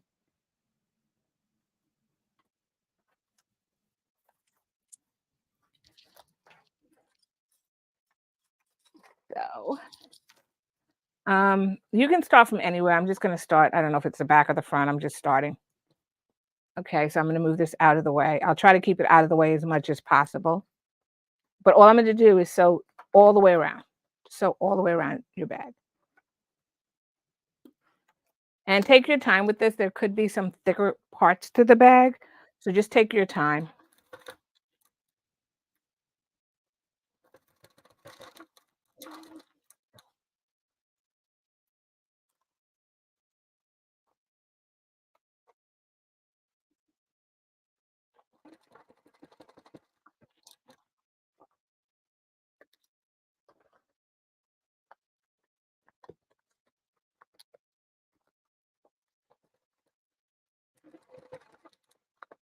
Now there is a little bit of a dip when you get to this side piece, so make sure you follow the line and take the dip that you see there as well.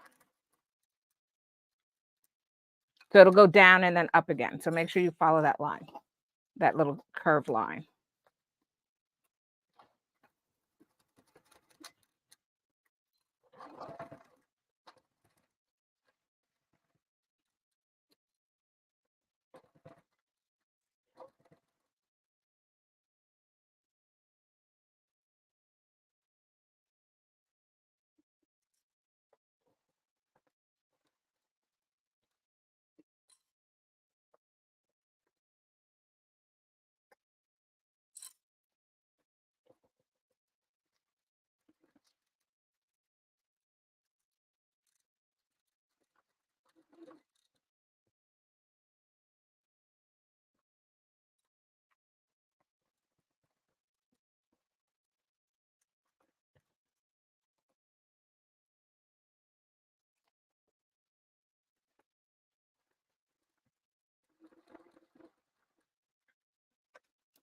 Okay, so I've put it together. Yay! I need sound effects. Um, so now I've put the whole thing together and I'm getting ready to turn it right side out. So I'm going to stick my hand in the bottom here. Hopefully, I left my opening big enough. Remember, I said leave it as big as you need to make it so you could turn it right side out. I do give you what I'm calling suggested size opening in the pattern, but you should leave it, make it as big as you want to make it.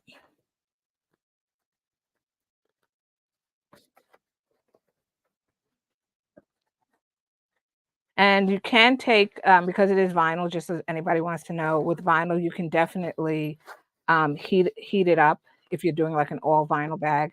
Not sure on this bag if it would matter if you took a blow dryer to it, but if it was an all vinyl bag, you could heat up the vinyl, which would make it softer, more supple, as the case may be.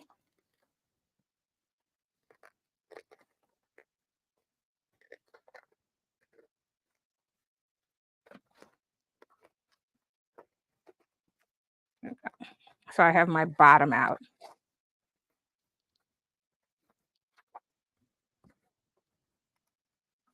And like I said, it doesn't matter because we're putting that false bottom in. So it's sort of hiding where the seam is on the bottom.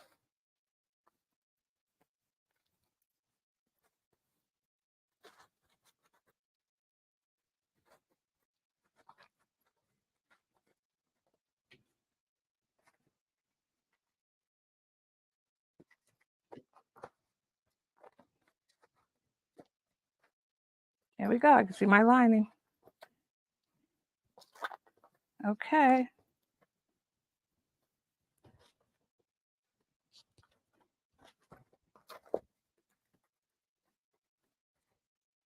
I think that was the quickest I've done it on a live.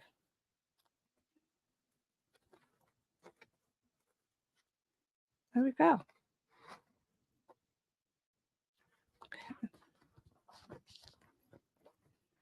So now what you're going to do is you're going to take this and straighten this out.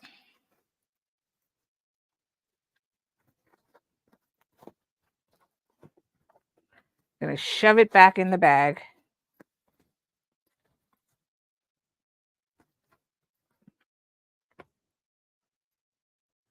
Straighten out your bottom. And you can see it's like squishy down here, which is why the false bottom is very helpful.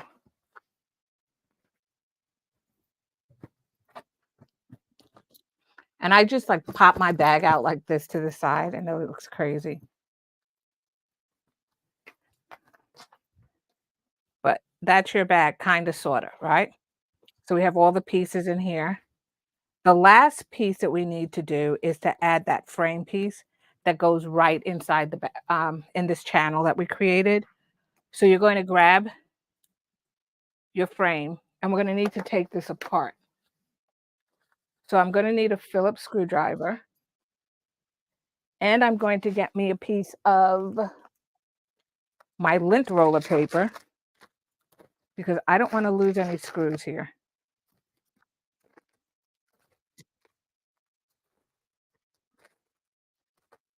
Okay, why can't I find the end? Oh, there it is. I'm like pulling, pulling, pulling. You can get a dish if you want. That's totally fine. I just use a piece of this lint roller paper.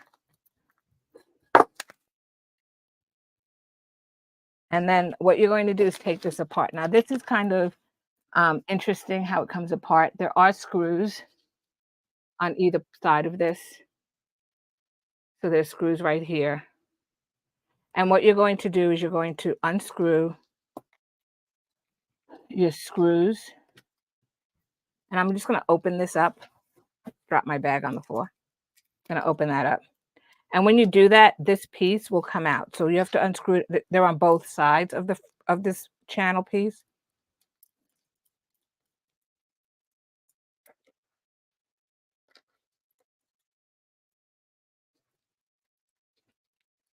Trying it a different way. But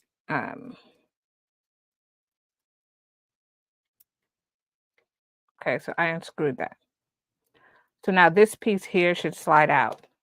So now I just have these two pieces that are open.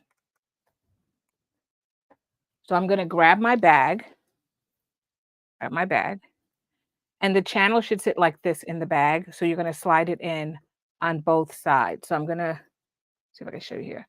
There's a hole that should be open. You shouldn't have sewn that closed. And you can stick one of your channels in there.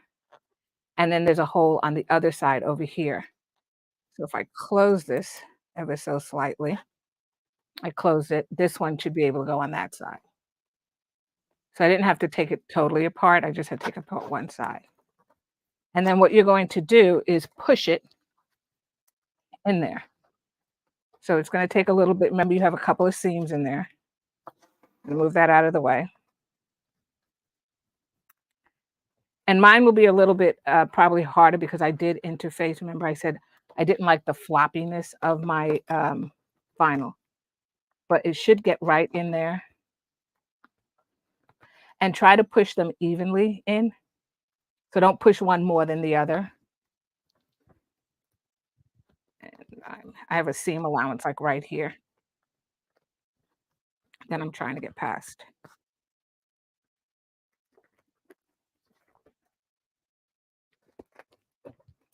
There we go.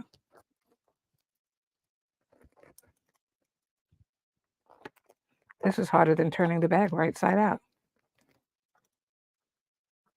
Okay. I have a seam right here, and I can feel it. This is where I sewed the strap piece down. Remember, I said you want to attach the strap, open it up. Yesterday, I said open it up and stitch it to this. So I'm going to turn this upside down, see if I can bypass that lump in there. You know what? There's more than one way to skin a cat, so we'll do it from this side because it's open on both sides. So do it on this side. And if you have to take the whole thing apart, take the whole thing apart. Don't struggle with it. You could take apart this other end too, and then just slip them in one at a time if that's easier for you.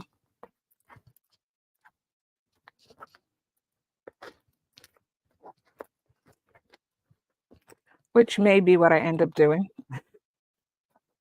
Okay. Let's do it that way. I just hate all my screws all over the place.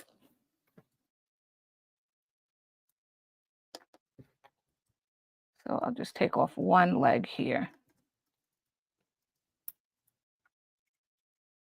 And one leg here.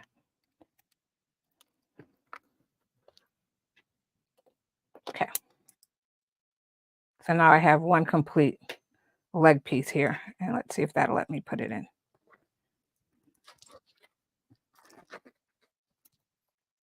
And like I said, I think it's my over exuberance with the interfacing that is making it. That's why I said make it, if you can not interface it, that would be perfect. So, okay, almost through. And it will bunch up a little bit. That's to be expected. All right, almost.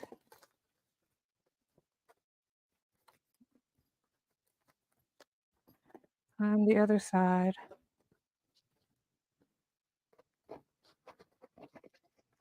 I don't know why. It's like literally right here.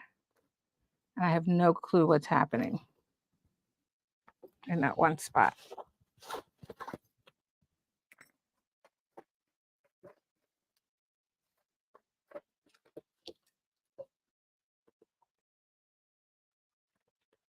Let's see if I can see what's happening there with the, okay.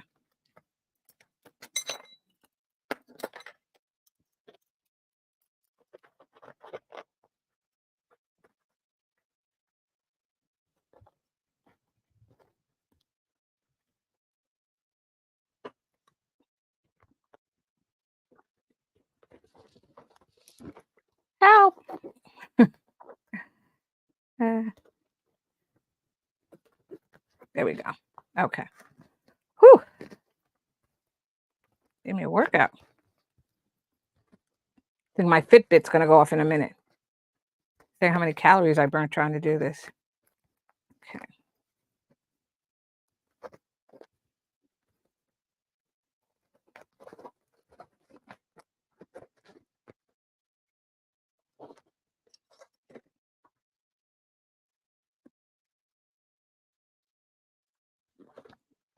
Mm.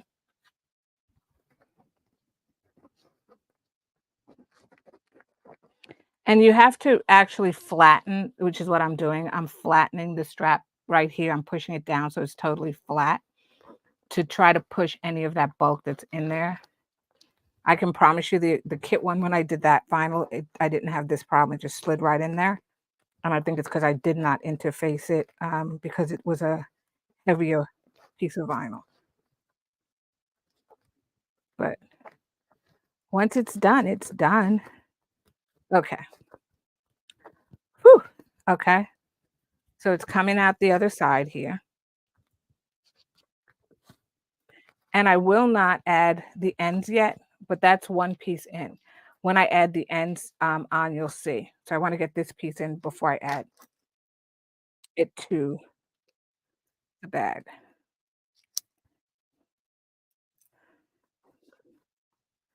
So I'm going to have to slide it this way for this one. And we're doing it again.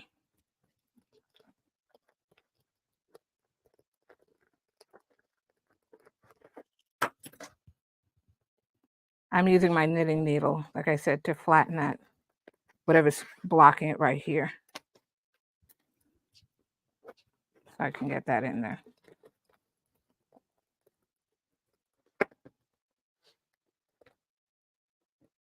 And this vinyl, if anybody wants to know what it feels like, it's like a glove leather. It's very soft vinyl, extremely soft.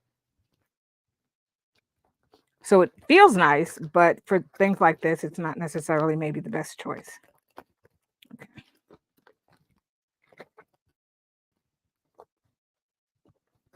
Okay, it's coming through to the other side. Coming through, coming through. Almost there.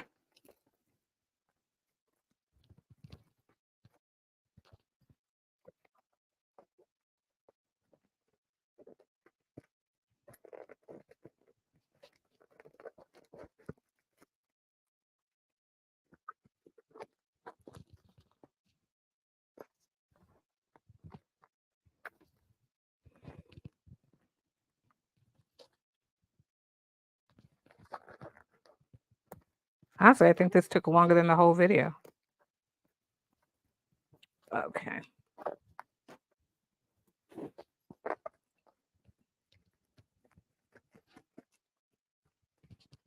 I promise you guys, if anybody's never tried the tubular frame, please try it. Don't let this video deter you from giving it a try. It was more my choice of material than it actually the frame itself.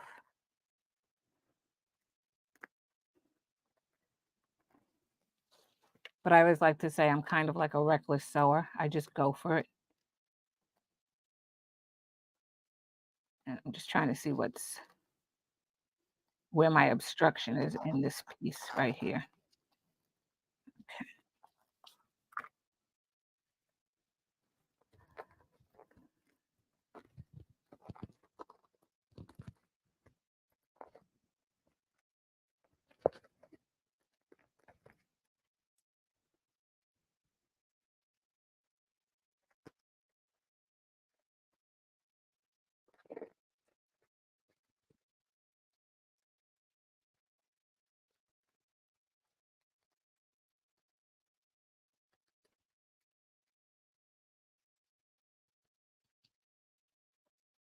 I don't know why it's giving me such a hard time.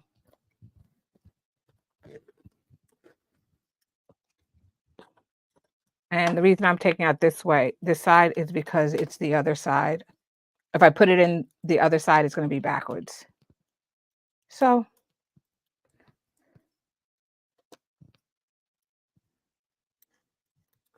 One more time. Okay.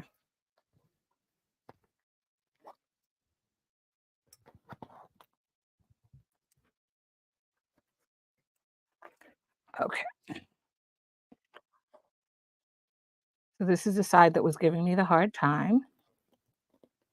So I'm guessing if I can get it past this, the other side should be easy.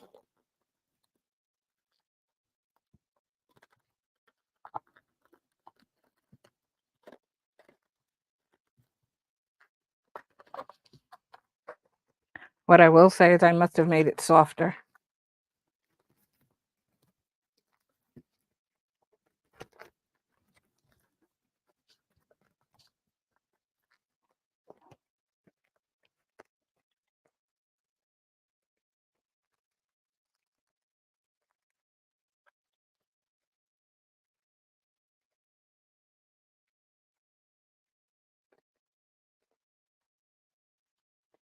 Mhm.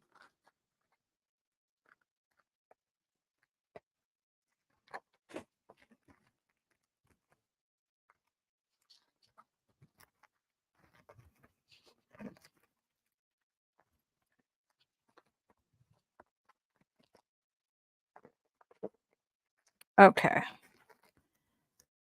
Whew. There we go. I did it. So now we have both ends. Like I said, it's my choice of vinyl. Absolutely my choice of vinyl. And I interfaced it, so it was a little bit thicker. So those are the two ends. So now I have to put this back in to those two ends. So what I do is I put one in, one side in, and then you should be able to bend the other side. So if you squeeze them, they bend in. So they make kind of like a V. So bend them in as little as much or as little as you need, and then you just attach it like that. So the next step after you've done that is to put the screws back with them. So remember there's one on each side. So there's one on the front here, and there's one on the inside. So each one has 2 screws.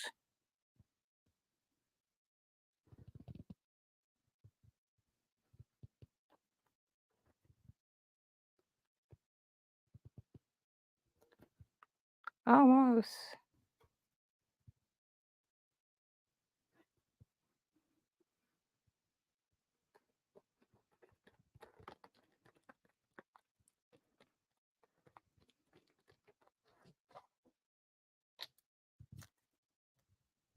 And this, screwdriver I like a lot because it is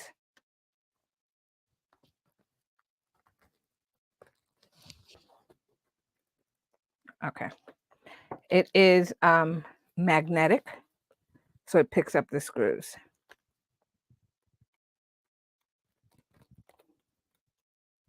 So I'm just gonna take this out because it's the wrong way in. It's upside down, so I have to take it out. Mhm.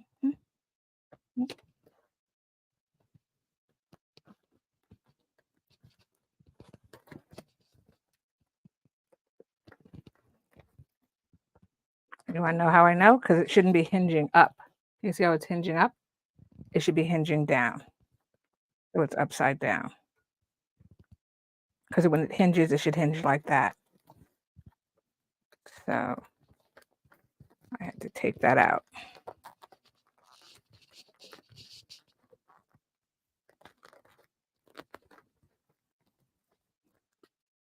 and now it's the right way.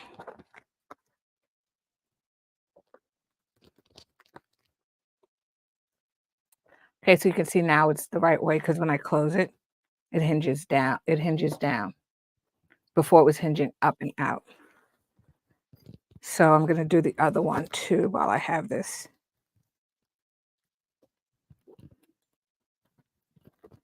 And like I said, you can close it a little bit to get it in there, and it is a little finicky, but it will snap right in there. I don't know if you can see that. Snap right in there. So I will come back in and I will add the screws. I won't bore you with adding the screws. Just know that there are 2 on each side. I'm going to try not to lose my screws. Um, but once you get everything in there, you're then going to straighten out your bag a little bit more, just like that. I'm just straightening it out. I'm gonna grab that false bottom, which is gonna give me more firmness to my bag. I'm gonna close up that bottom, add my false bottom to the bag. So like I said, I push it down there, make sure it meets the corners over here, the side and the other corner when you're pushing it in. And if you push your bag out, it should line up perfectly in the bottom of that bag. And then you just simply close it like this, and that's your bag. So that's the whole bag. It looked upside down, yeah. Yeah. Um,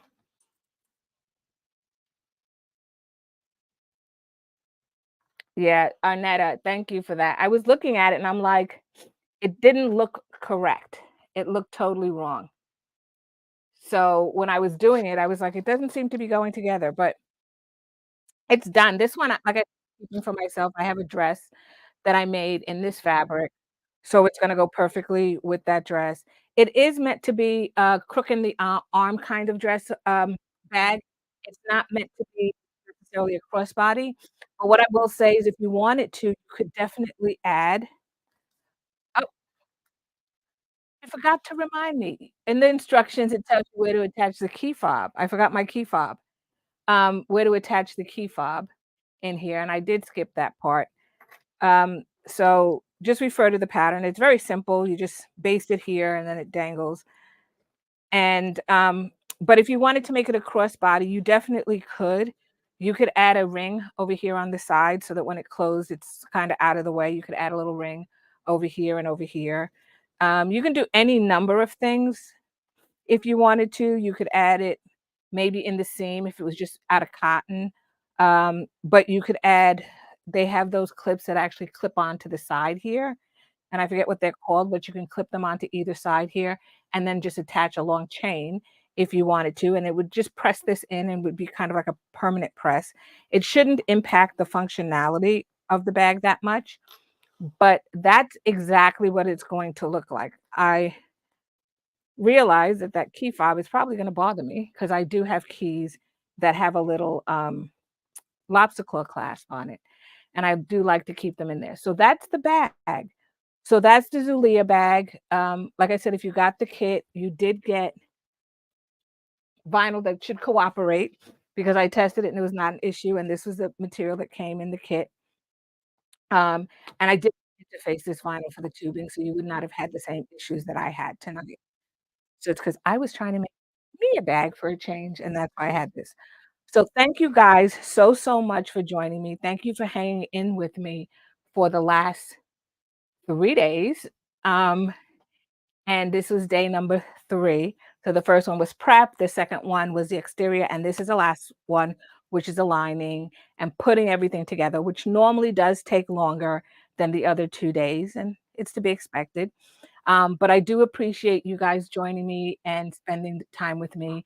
I will leave this up on YouTube, so if anybody wants to go back and look at it again because maybe there was a particular part that you needed to see, you can definitely look at it again on YouTube and it will stay up there. I will put the link to the pattern. Thank you, Arnetta. Thank you, Brenda. Oh, you guys are so sweet. Um, and so I must say, I also like the fact that I could put your comments up there. That's just something that makes me happy. I hope it makes you happy to see your name. Um, but I will put the link to the pattern for anybody who doesn't have the pattern, just so that you know when I do my subscription box, usually about 2 months, actually a month after the box comes out. So in other words, those who subscribe get the pattern first. A month after I normally release the pattern. Sometimes it's a little bit longer, but I release the pattern. So if you just want to buy the pattern and use your own material, you can do that as well. So this pattern is available and I will put the link. Thanks again so, so much for joining me. I enjoyed being here with you and I enjoyed having your company while I sewed this bag. Have a good evening, and we'll talk soon. Bye-bye.